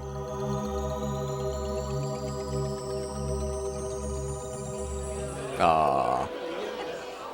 I'm still risking everything. It's more difficult, but when you take that risk and it works, the rewards to bring something out from inside of you, that's what discovery is. That's what the work is all about. That sense of giving birth to a new something, a new spirit, a new idea.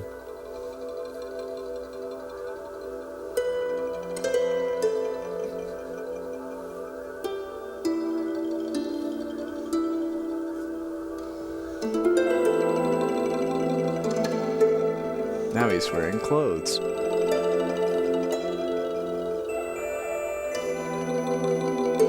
Oh yeah, he does. Tony Shalhoub.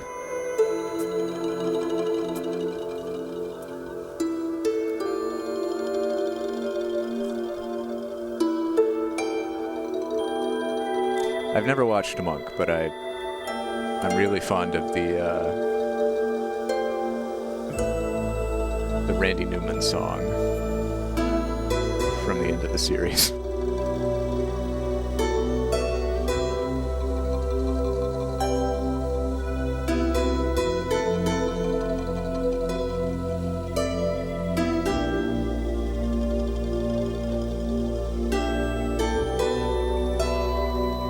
He's birthing his egg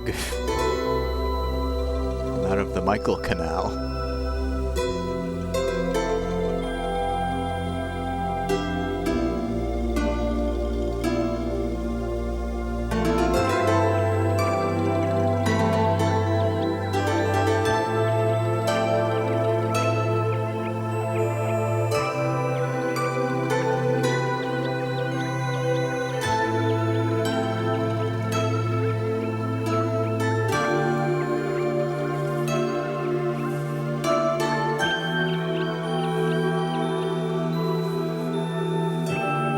Michael Moschen went to high school with Penn Jillette. They juggled together as young men.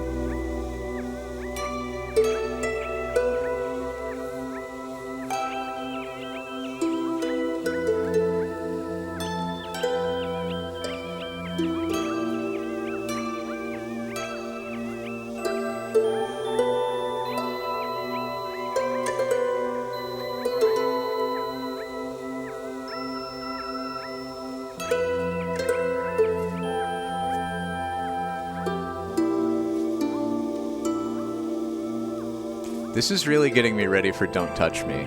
All of the wild arm movements that Michael is somehow able to do without dislocating his shoulders.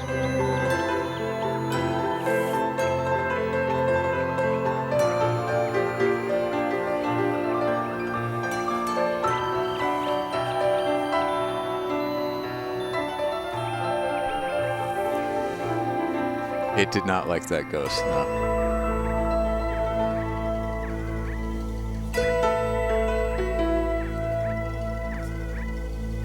That one was not a technical error. It was rejected by the safety system.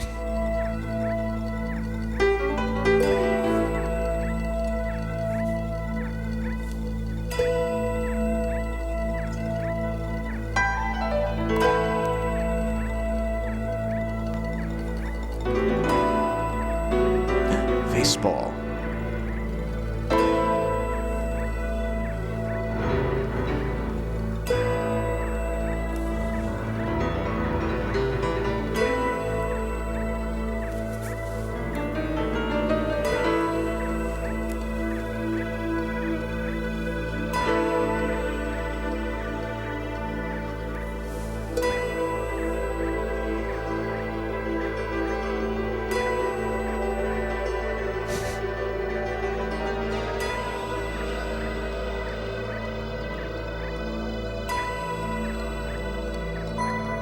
I heard the song from Carl Sagan's Cosmos in my head. The Vangelis song. Down, down, down, down, when it cut to space. The shelves look bare, but there's a box full of tapes next to me and a box full of tapes over there. And also, that's a lot of tapes.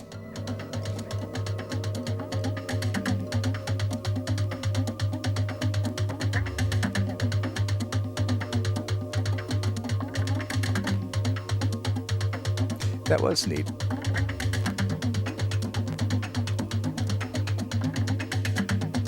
The box full of tapes next to me that these 5 tapes came from, these are all curated by me.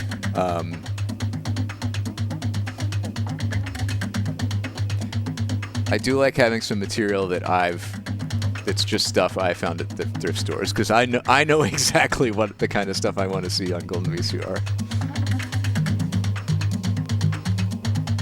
What is Alien Romulus? A new Alien film that's being released on VHS?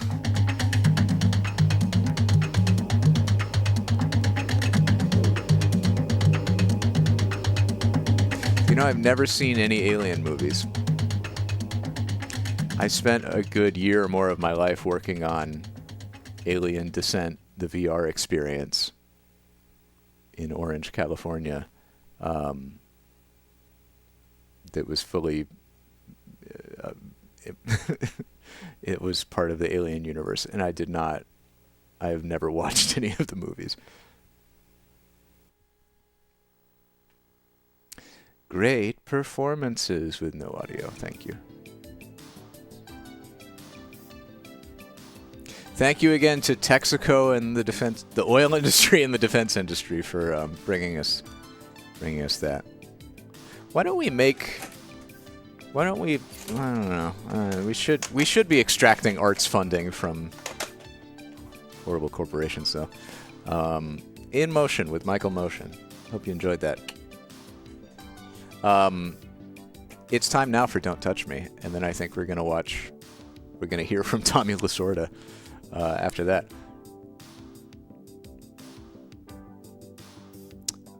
So let's see. Thank you to Jess for bringing us Don't Touch Me With Your Love, which indeed we have not heard in quite a while. A real classic.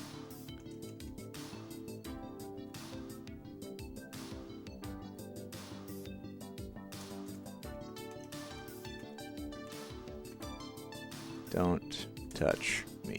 Then for HBO Sports, this is the real Tim McCarver saying, At least I was able to dress up as a...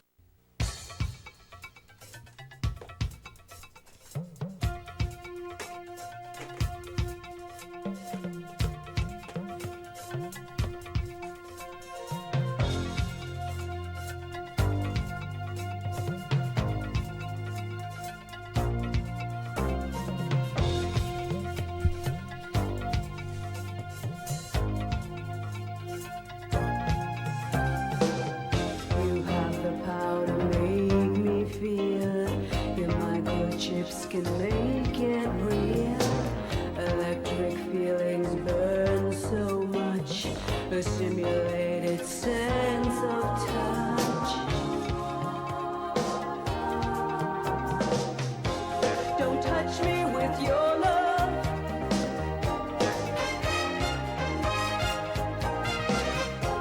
Don't touch me with your love.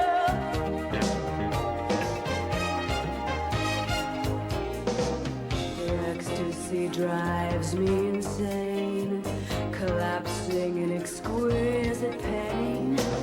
The vibrant dreams of nature's way lie smoldering in ashen gray.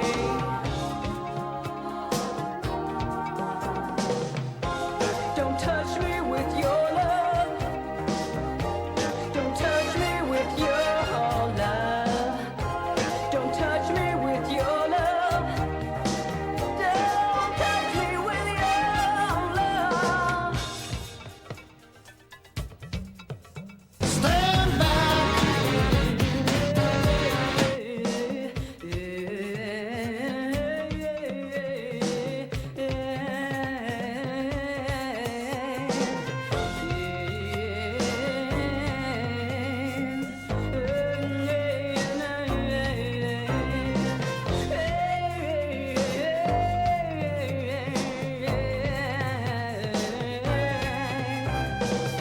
Burning rainforest, choking sky. Don't make me feel if you can't cry. Gaia's dying, can't you see? While you're wasting time on me.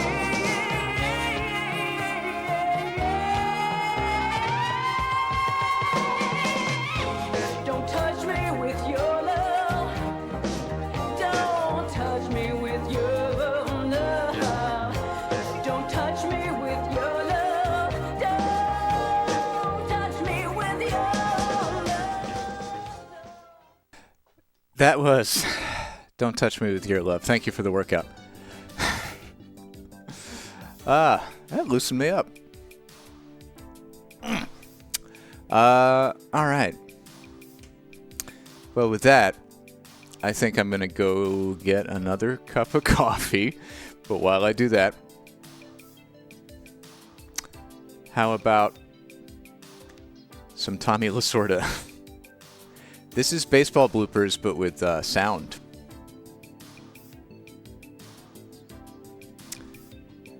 I'm a little disoriented from that shoulder dislocation dance. Now it can be heard. From 1992, The Sounds of Baseball. Narrated by Tommy Lasorda. Everyone has watched baseball, but how often have you heard it? Well, now it can be heard, thanks to a hilarious new compilation of baseball bloopers, outtakes, and gaffes, with the added bonus of sound. Eavesdrop on the stars in the clubhouse, the dugout, and on the field. It's the baseball tape that takes you behind the scenes like never before. You'll hear managers and players during drama-filled moments from the playoffs and World Series. You'll hear the not ready for primetime outtakes from all-star games and interviews. And you'll listen in as announcers describe the on-the-field and off-the-wall antics. It's stuff you've never heard before, but thanks to this exclusive collection, now it can be heard. Major League Baseball Productions.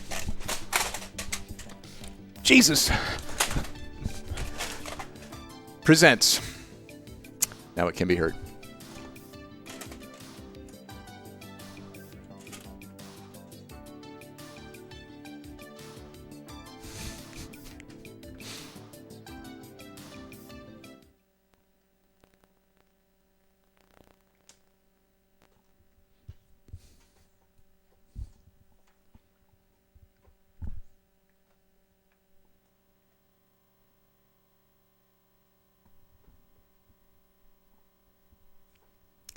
This is a tape from 1992.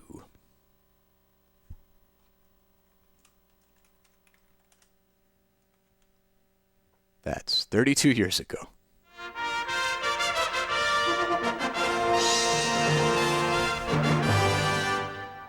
There's one. It is going. It is going. It is gone.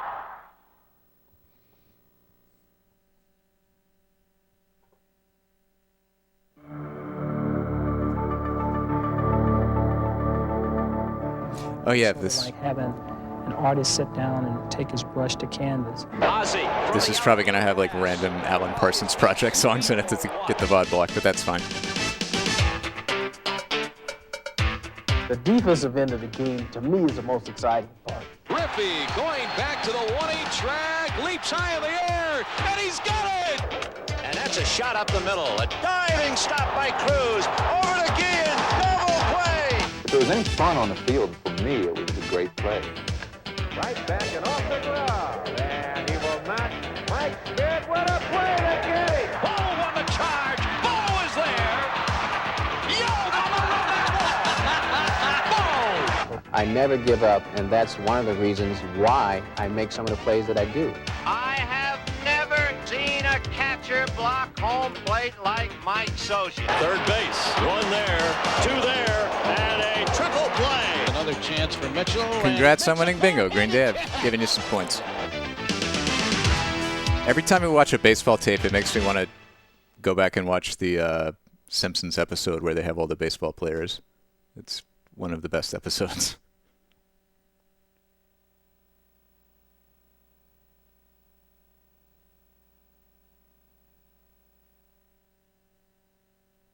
Yeah, Homer at the bat. Where Mr. Burns hires, like,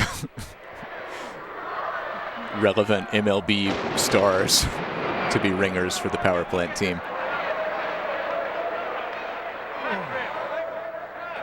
One, two, three. All 5 fingers are here. And there's my other leg. I'm alive. Oh, there's got to be an easier way to make a living. Now, why am I here? Oh, yeah, to announce this video. Now it can be heard. Why does he have a Russian accent? Hey, fans, have you ever wondered what it would be like to have a front row seat at the ballpark and be so close to the action that you can hear What a play. What a play. the wit of the manager? That's a big league play. That's a big league play. You know why? It's made in the big leagues. And the wisdom of the third base coach. There. And yes, the crack of the bat. Yeah, I'm not sure if this is going to be actual audio. It seems like it's going to be actual audio from the description. Hold on to your hats. But they could just be dubbing all these clips. Where no ear has gone before.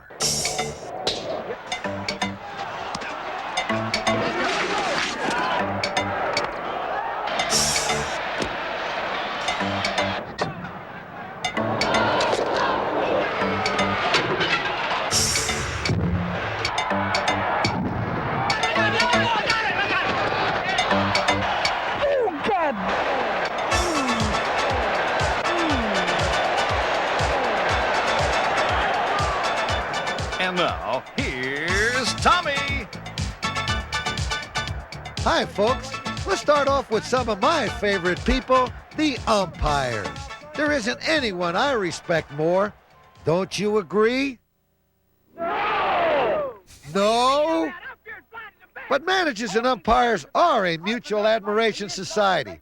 We enjoy a free exchange of ideas. And I know my fellow managers and I never pass up a chance for a little heart-to-heart talk. Caught the ball. I swear to God, he caught the ball, Nick. You weren't even out there to see it. He knows whether he caught the ball. All right, then he thinks he did. No, I did not. You most certainly did. Yes, he did.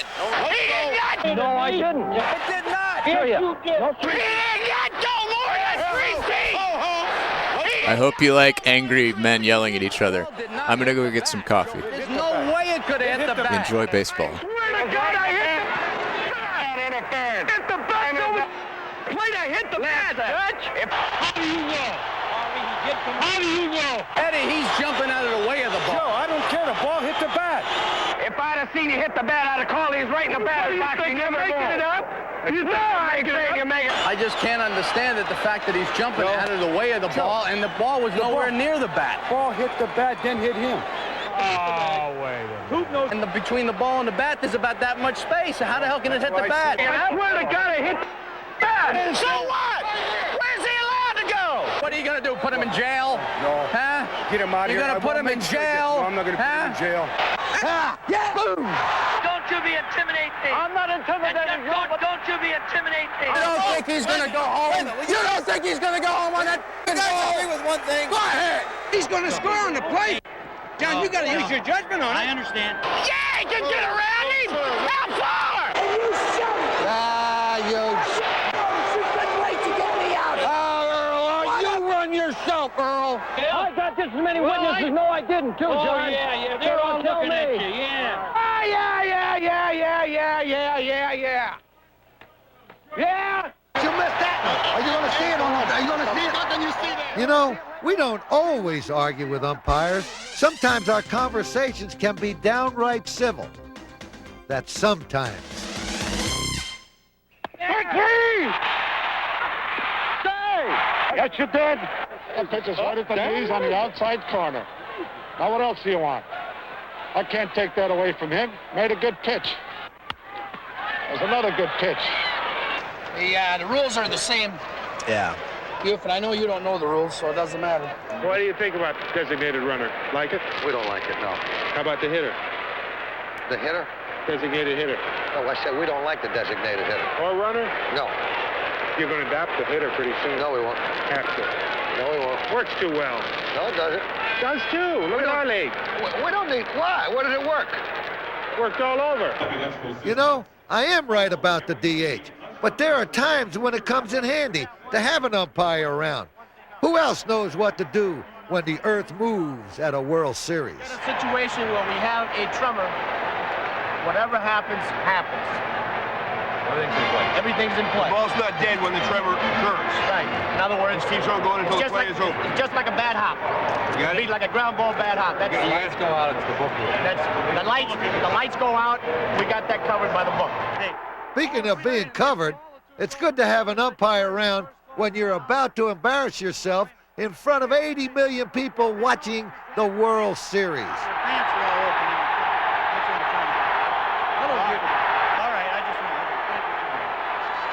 I wanted to stay there in front of you while you fixed them. Umpires, you can't live with them, and you can't live with them.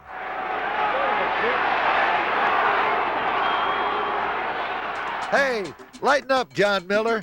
Okay, enough about umpires. Let's talk about announcers. They're the professional talkers. Although sometimes to listen, you wouldn't know it. Ow! My leg, you jerk. Bill Rizzuto along with Tom Seaver and Bobby Mercer. And we are back together for the first... I know what you got. What? Oh, we are live. We're on live. 7:30, yes, right. All right, no, all right. I know what you're laughing at. Somebody gave you a toy. You're dying to do this on the air, right? Yeah. And you're dying to... Go ahead. Okay. But anyway, no, here we go.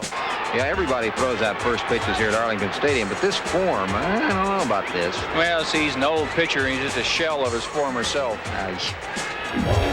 Just a bit inside, as Bob Euchre would say. What do they say in Latin? Squid pro squid or something? I don't know what they say about that stuff. But it should be equal for both teams. Long run for Berdansky at right. And he makes the running catch. Oh. Then went hard into the wall. You have your pocket picked? He's not even on the subway. And he gave it back. Obviously a lifelong New Yorker. There's Frank Viola sitting next to the security guard that is fast asleep, but not now. Tony, we caught you. There you are, Hawk. Ken Harrelson's the only player in Indians history that has his face retired on the wall. Tony challenged me to a grudge match. We have an awful lot to settle, but it's bigger than both of us now, Tony. It's gone pay-per-view. Here's the brain trust for me. Oh, yeah. Oh, Quebec. Our man here, Al. Oh, yeah, Al Troutwick, brother. You know, Tony, you've been going home at night, but our man Al, he's been hitting the gym. He's been out all night long hitting the jumper. Yeah. He's shooting free throws. He's jumping rope, Tony. He's taking his vitamins. He's saying his prayers, brother. Yeah, And Tony, what are you going to do when the 14-inch pythons are wrapped around you? I've been in a few battles in the Bronx myself, like this one from the '78 World Series. Here I am minding my own business. It's Game 4, and the Dodgers and Yankees are going at it for the second straight year. And you bet I'm pacing. Thurman Munson's on second, Reggie Jackson's on first, and the Yankees are threatening big time. Lou Piniella up against Tommy John, and with one out, here's the most talked about play of the series. It's a perfect double play ball, except that Reggie sticks his hip in the way. The ball gets away, the run scores, and I'm screaming for an interference call. He's got it away in the middle. He's got to get out of the way. Right here. Yeah, but he's got it away in the middle. He's got to get out of the way. Wait a minute now, Tommy, right? You call Reggie out a second. Right. The guy's standing. He can't stand in front of the way. Wait a minute. He doesn't hold it. Wait a minute now. He can't stand in the way. Tommy, throw him ball. Hold it. He stood right in the way. Try to get it. Tommy, listen. First of all, the ball's a line drive, right? Yeah. Okay. The guy picks up the ball. He thinks Ruff is going to catch the ball. Now he starts heading back towards first. And Billy throws the ball to first. I mean, what do you want? He was standing there. Bill, he made no attempt. He's standing right in front of the bat. What do you want the guy to do? He's got to get out of the way. He's got to get out of the way. He's got to get out of the way. Tommy, don't spit at me now. Where do you want him to go, Tommy? He's got to get out of the way. Don't spit at me now. Wait the throw to Tommy. He threw the ball. He's the guy standing in front. The guy standing in front of the base. Tommy, wait a minute. He's standing right here. And what he's standing right here. He can't stand it. Wait a minute now. Hey, don't show me up. I'm not showing you up. All right, this is a big game. I understand that, but wait a minute. The guy's standing there in the ledge. He starts back towards first, and he throws the ball. He cannot stand in the way. Tommy, he can do it. Tommy, he didn't do it intentionally. Tommy, he didn't do it intentionally. He's got to give the guy the right to throw the ball. That's a damn shame, I'll tell you that. He stood right in the face. That's a damn crime, Marty. It's enough to drive a man to diet. We went on to lose that game and the series. You know, after a grueling World Series, for me, there's no better place to unwind than spring training. But if you think I'm loose, check out these guys. We're back. Just pull on your toes and then push and see how much stuff you can pull in here. I feel good. I feel strong. I feel ready to play. Say uncle. I don't use the word stretch in my vocabulary. Miguel, 1, 2, 3. 1, 2, 3. 2, 3. 4. These do not do a thing. Right. Whoops. Yeah, they do. These things are great. Come on, are you trying? Boom! Oh, Lord, have mercy. That might have killed somebody. Oh, my God. Uh-oh. Look out. Yes. Here comes his way today. On the life we have some trouble. Hey! Excuse me? When you worry, you make it double. Aye. Don't worry. Be happy. Say, bro, what you looking at? I love you, man. And I mean that. Yourselves a good hand. Nice hand. Good job, boys. You know, spring training is the time to sharpen your skills, especially the practical kind. Always coming back to the... Now, this practical joke comes every spring. It's called the three-man lift. It works when a rookie is convinced he and two others can be lifted up all at once by a fourth player. When he can't move, now he gets the treatment. All three-man lifts are not created equal. The Reds have their version, like getting a guy not once, but twice. 150. Hey, G, mine on you. Who am I lifting? Let me tell you something. The Reds have one easy mark in this guy, Glenn Sutko. I've been around some naive guys, but this guy takes the cake. Sutko was tricked once before, and now he thinks he's in on the joke to get rookie Ross Powell. 200. 180 right here. Now watch. While Sutko's finding his two partners, the Reds make it all the more believable by collecting a phony pot of money. Hey, I know it. Who's best? Yeah, wait, I've seen him do it. 618 pounds. No way. Now, Glenn Braggs is the He-Man who's supposed to lift the three players off the ground. After looking at that specimen, I think they selected the right man. These rookies on the sidelines are as unsuspecting as Powell and Sutko are. Now they're ready. Randy Myers is on the left, Powell in the middle, and the biggest sucker of all, Sutko, is on the right, playing his part perfectly.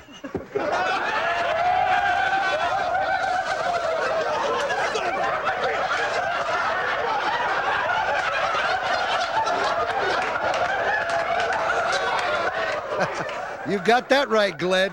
You are a two-time sucker. They got you again, buddy.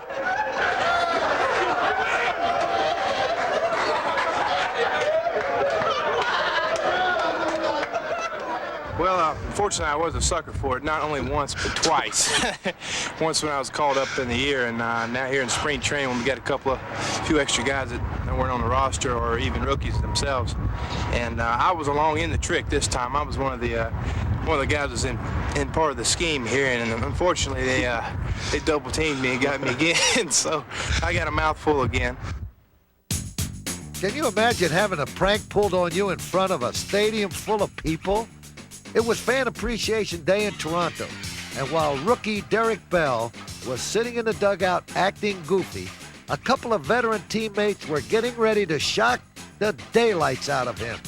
Joe Carter are giving away Derek Bell's Jeep. The winning ticket number is section 123, rows, seat 1.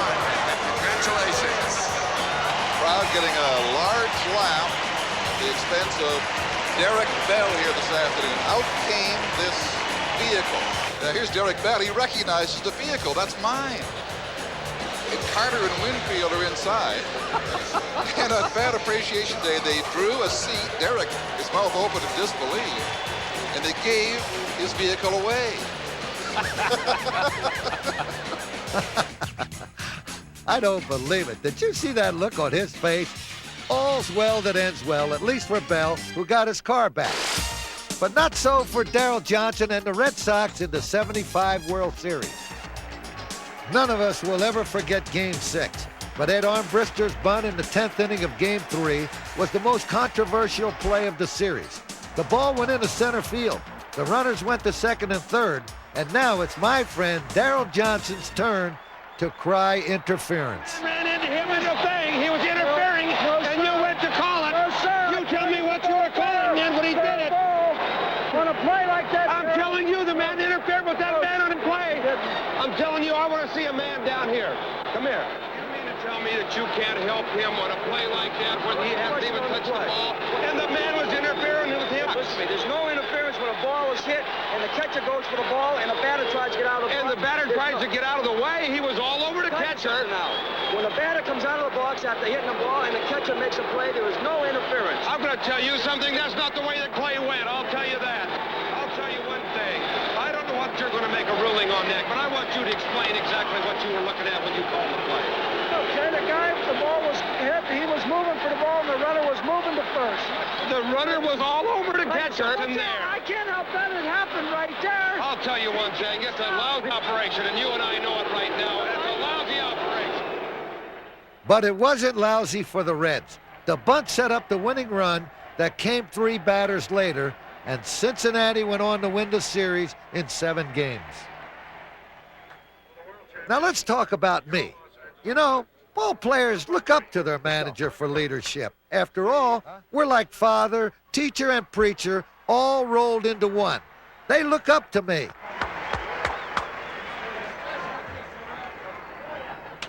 What?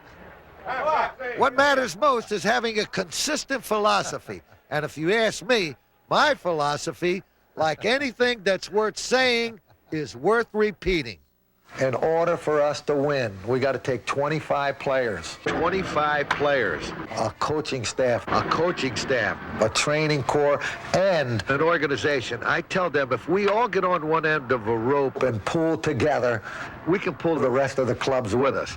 But if half get on one end of the rope and the other half get on the other end, you can pull all day long. And all you're doing is pulling against yourself. And if it works off the field, why not on? We'll get you out of here. Hello, Tom. Hi, John. How are you? What would you do in this situation if you were managing this ball club, John? You took this club in first, man. I got a big decision to make, and I just don't know what to do. I thought maybe possibly could help me. Give you a little time. John, I got a decision to make, and I just don't know. Whatever you think will be best, John, I'll go along with it because I know you're very knowledgeable. Go. You want to see a pitcher? Well, I haven't decided yet. Okay. I mean, this is the World Series. You got to give me a little time. I got to make a decision here. But what do you think I should do? Take him out or leave him in? All right, I'm going to take him in. The writer come up to me and he asked me a question. Tommy, if you could pick anybody, if you could start a major league club and pick anybody you want anywhere in the big leagues, who would be the first player you would take? And I, without any hesitation, I said Eric Davis. Who would you take? You know something? I didn't even hesitate. I said Darryl Strawberry. Okay, I admit it. It's not easy being me. But enough about me already. Let's bother the players for a while. Oh my God, this beautiful cartoon. What an illustration. One winter, some guy was going around telling all the girls in the nightclub and stuff he was Ron Say. Leading off for They had a big article about it. Catcher Jack And Lasorda said he knew it was an impersonator because they said that he was going to nightclubs and he was the life of the party and picking up everybody's check. Notice how they have the All-Star logo blocked off so that nobody can step on it. They got armed guards standing over here so you don't step on it. If you cross over the thing, watch what happens. Hey, okay, I'm sorry. I'm sorry. Hey, the old veterans here, he's been playing, what, 1921? He finally made the All-Star team. Hey, there's my friends right there. Hey, what are those? Test 1, 2, test 1. Hey! The Tony Gwynn bar. That's what kind of player I am, an ordinary guy. I don't try to be flashy. I don't try to look real good. I'm just a basic guy, go out and do my job. Where these guys are the same kind of person, but look at the rappers. Look at this. Look at all the detail on that. Hey, Graham! Now can you explain to me how come your rapper looks so good and mine looks so ordinary? Because I'm the best looking. See, they want to look. Look at the face on it. Look at his face. Look at yours. Okay. That's why. Okay, good enough for me. No question about it. I love the All-Star game, and no matter how many times I go to one of them, I have to admit, I still get a little starstruck. I mean, here you are surrounded by the best and the most exciting players in the game. And you know, the players love the whole thing more than anyone. I want you.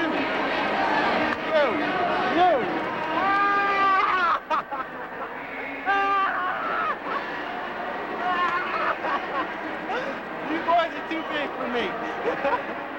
What the players really love is the home run hitting contest. And in 1990, handling fastballs was nothing compared to dealing with Bill Murray. Fielder, come on. And now for the National League. Come on, the National League. Come on, one time, the National League. In the true National League spirit, this batter wears his socks very high. A guy who wears no sunblock. Let's hear it for Matt Williams. Come on, one time, number 9. Now from the hated New York Mets. He hit 21 home runs last week. He's back. He's bad. He's beautiful. He's clean. He's straight. He's sober. He's Darryl Wild Strawberry. It just so happens, at this home run contest, the wind was blowing in at Wrigley Field. This gave the hitters a chance to get back at their MC.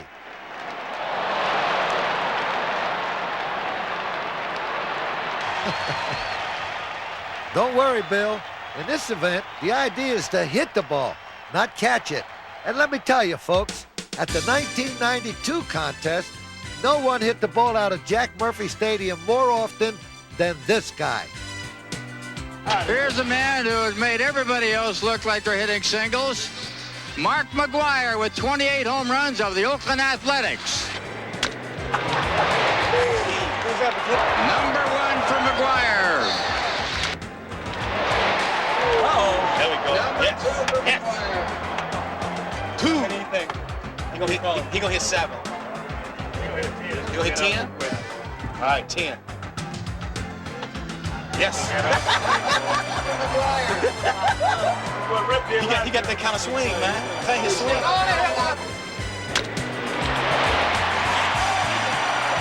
you go. Just put my face out there, but he hit it. Yes. Yes. Gee.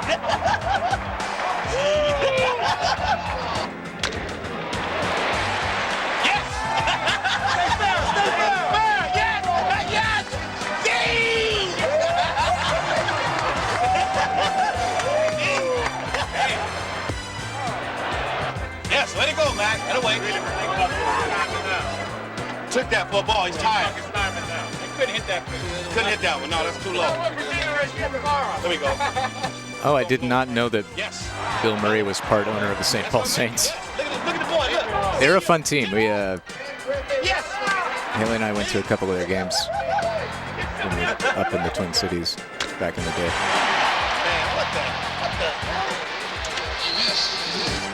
Got 28 big flies at the break and hitting 5 balls on the right side over here. What a joke. Like me hitting. This one's gone right here. I got a call. See ya.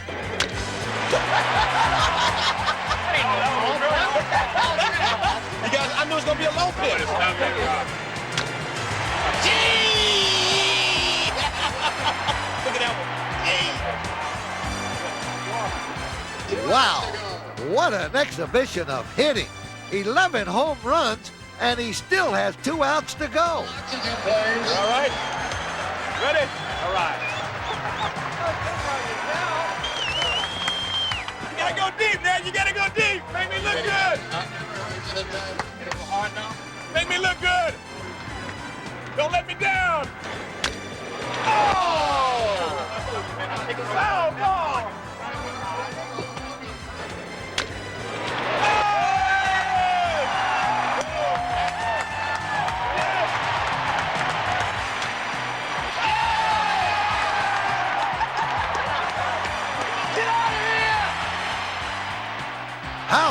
that? 12 homers.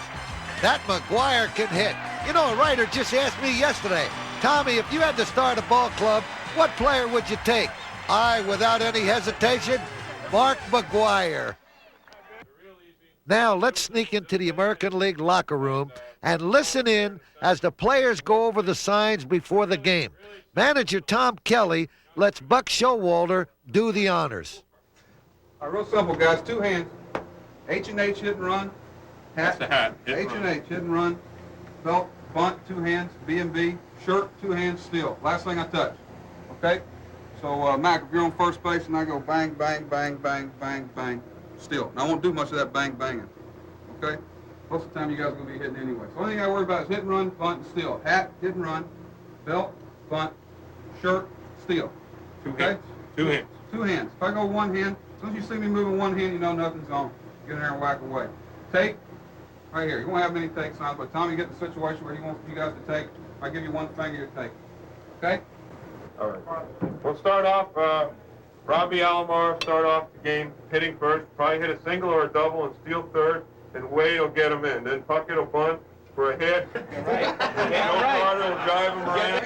Third, McGuire can hit something somewhere, sacrifice fly or whatever. Then Mr. Ripken Jr. can pick up some of those pieces in case Mr. Glavin's still in the game. Rippy will probably have a hard time with him. But then we got Sandy on the backside to pick him up, okay? Kevin Brown has 14 wins for the Texas Airborne Rangers. He's going to be our starter, okay? And we go from there. Boys, let's have some fun today, and everybody be ready to play the first inning. We don't want to lose the game in the first inning. Let's win the game in the first inning. We can do that. They said we're going to take the lead right here. Take the lead. First inning. Puck! Come on, Puck! You gotta go! Gotta go, Puck! First inning. We're gonna win the game in the first inning, boy. We're gonna win this game in the first inning. Ruben might kill this guy. He might hit one 9 miles. Yeah. What'd I tell you? Right on time. He kills that stuff. He kills that stuff. I called it. Hey, nice going! The American League scored 4 runs in the first inning and cleaned up with a 13-6 win. That game was definitely over. But as this play in the '73 World Series showed, it's never over till it's over. You ready for more yelling? At least not for Yogi Berra's Mets. It's game 2. Bud Harrelson's on third in the 10th inning. And this fly ball looks as though it will give the Mets the go-ahead run. But home plate umpire Augie Donatelli sees it otherwise, and Yogi and the Mets just go wild.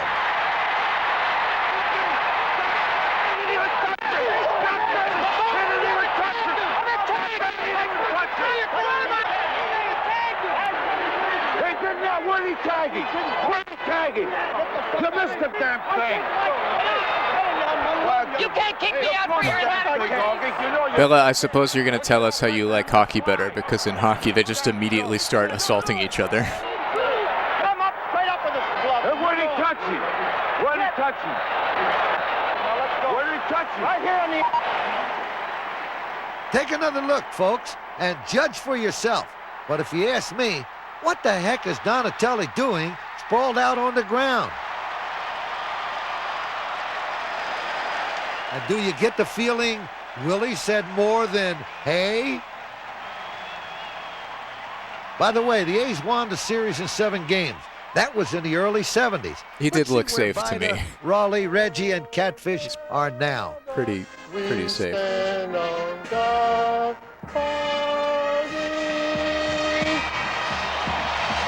Not bad. I knew the words to both of them. The mad Hungarian. Wakes up looking like that. I feel seen. That's Relax, okay? how I feel anytime I try and pretend like I Stop sweating. know Canada. Go ahead. Easy, TD. Easy. There you go. Oh, that's right, Billy. You weren't here when I sang "Oh Canada" the other day. I nailed it. Getting all of this? He's got a ball. If you think you can throw it to him. Let Raleigh practice his speech. Okay, Raleigh. Raleigh, what's your Hall of Fame speech? Go ahead. Thank you. I enjoyed it. It's been fun. Good night. Nah, I gotta say more than that. You remember Rudy when he first came up? Wouldn't nobody play catch with him? Yeah, he owes me credit for a lot of those saves. 8 2/3. I could have gotten that last left-hander out. I'm done. I was done before I started. But we're not. Hey, what is this guy doing? Maybe I'll just let the guys behind the mic handle this stuff. Get down to get the funky.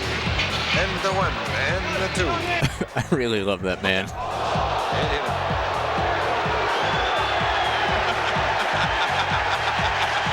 Very helpful players for him. High pop, left side foul. Caminetti chasing it. Has he got a play? He runs into the security guard. To a curveball hit deep to center field. Devereaux back on a drag, jumps, cannot make it. Gone off his glove, out of here for a home run. Yeah! Sacks. Oh! Nails Durwood Merrill, who makes the call. Now there's a gamer with the smile. Foul to the screen, and the sprinklers come on here.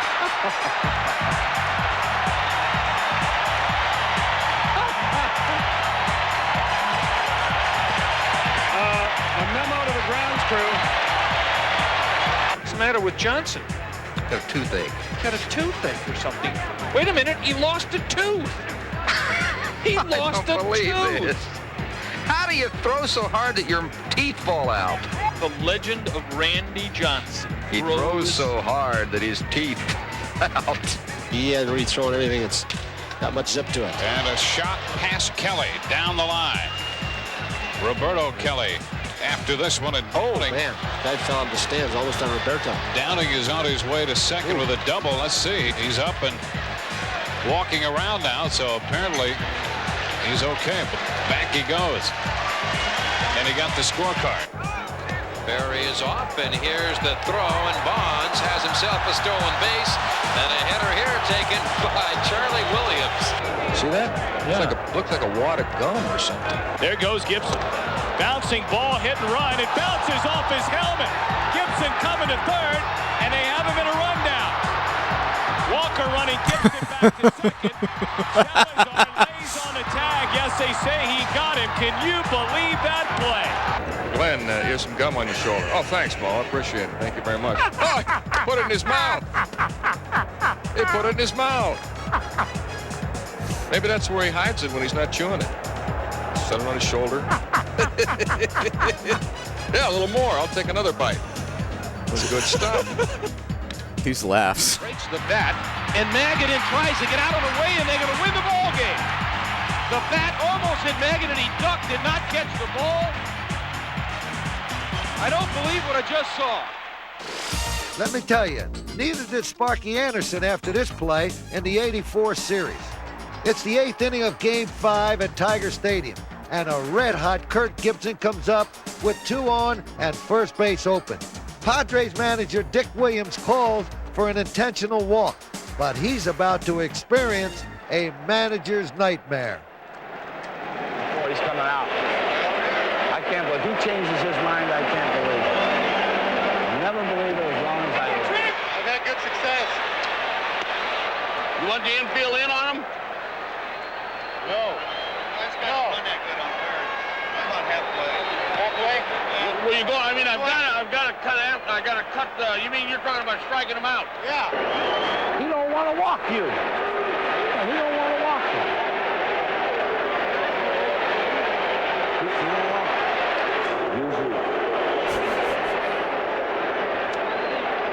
You know what that signal means. Oh man, 70s Padres.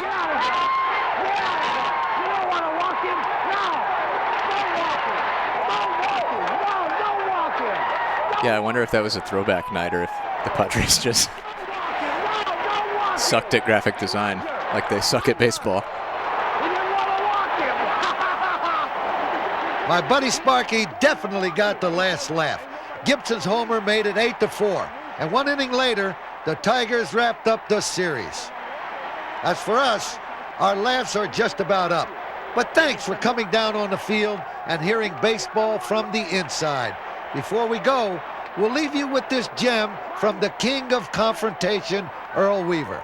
Now it can be heard. Earl, you run yourself, Earl. You run yourself. Finger off You of hit me? Yeah, because you Good. put your I'm glad you finger did. on me. I'm glad you hit me. That's right. You're here for one damn specific reason. What's that, Earl? Just You're full of... You put damn years and years. And don't you ever put your finger on me again. You hit me, Earl. You put your finger on me. That's okay. I didn't. You ain't gonna knock nobody on her.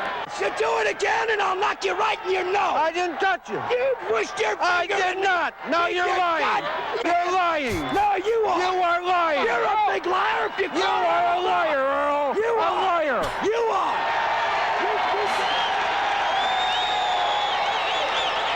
It's really a delicate dance of testosterone. Like, there's so much angry yelling, and yet such a high tolerance before it comes to blows. You got it as quick as you can. What is wrong with you? You ain't no good. No, you aren't either. Yeah, you aren't either. ain't no good. You're no good either. Yeah. You'll never have our games in I hope. What do I care? Yeah, what do I care? What are you doing here? This ump has great, like, de-escalation energy. Just, like, Oh, good. be chill. Good. And the quicker you get out, it'll be better too. Yeah. That's right. This is like watching one of those National Geographic tapes where, like, a lion and a wildebeest are just kind of in a standoff, Who's in the Hall of Fame? not making any big moves. Why? You World Series? You know it. You gonna be in the Hall of Fame? You know it. I've won more than I've lost, kid. No, no, you haven't. Earl. Games, count games. You don't even know. You better get going, Earl. Oh, I better get going. You better get going. What the hell are you doing?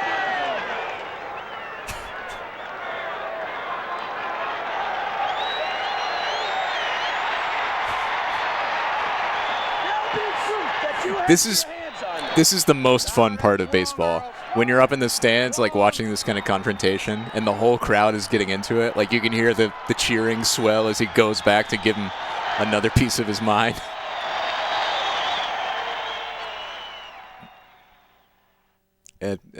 Baseball is fun.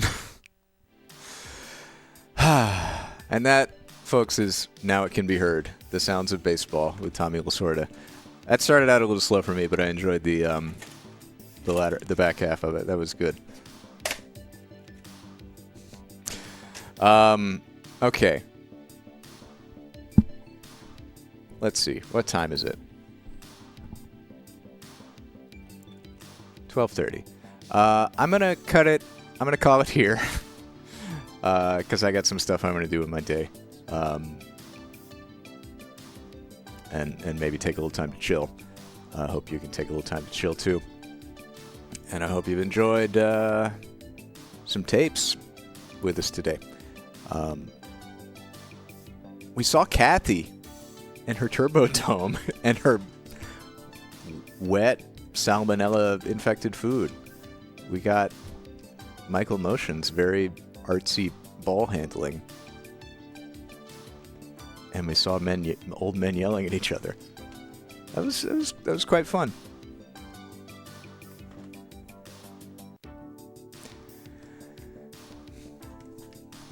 Let's see. What can I leave you with? I'm running out of hard drive space, which means that I have a bunch of clips that I really need to, like, sort through and put away somewhere. Let me just review these real quick.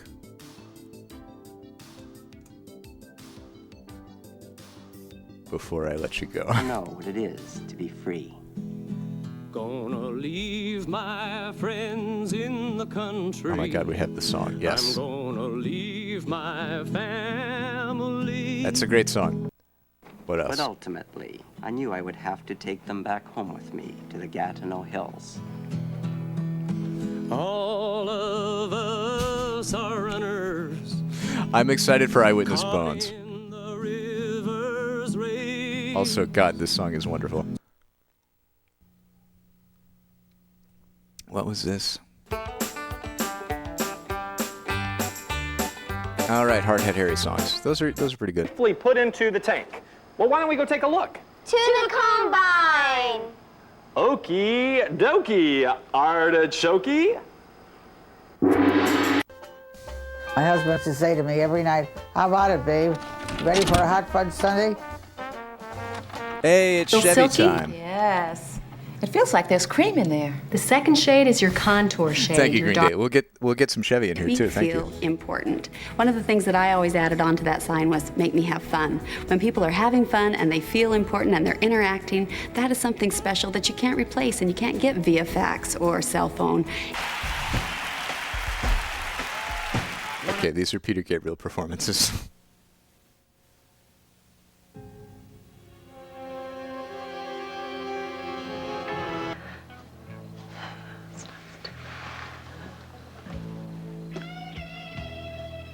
Oh right, this movie with the terrible music. Yeah. Okay. I can talk right now.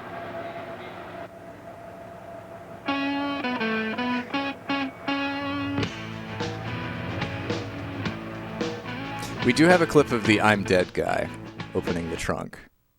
That's in there somewhere. More cool logos. The Australian thing.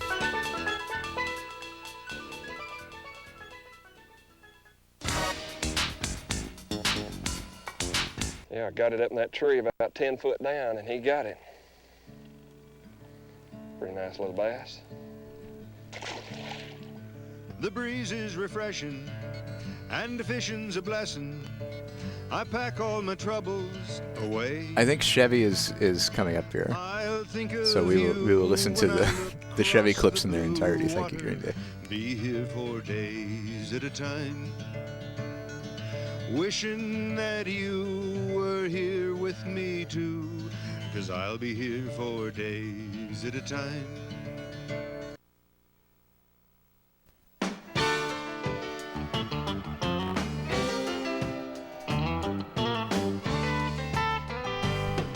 If you're gonna go hunting and fishing, you know your Ford just may not do. You need a Chevy to get you out there and to bring you home when you're through. If you're gonna spend time fishing or hunting off deep in the woods, I wouldn't put keys in the ignition unless there's a Chevy underneath that hood. And 'cause my Chevy is built for the highways and built for the backcountry, it'll get you out on the byways and home as easy as a 1, 2, 3. Yeah, if you're gonna tame the wild frontier, your Ford just may not do. You need a Chevy to get you out there and to bring you home when you're through. The heartbeat of America, today's truck is Chevrolet. Yeehaw, When I first started Chevrolet. bassfishing, $10 was a lot of money to give for a rod. All right, well that's going to do it for today. Thank you very much for the the Chevy the Chevy cherry on top of this little stream. Been great hanging out with y'all. See you next time for more tapes here on Golden VCR.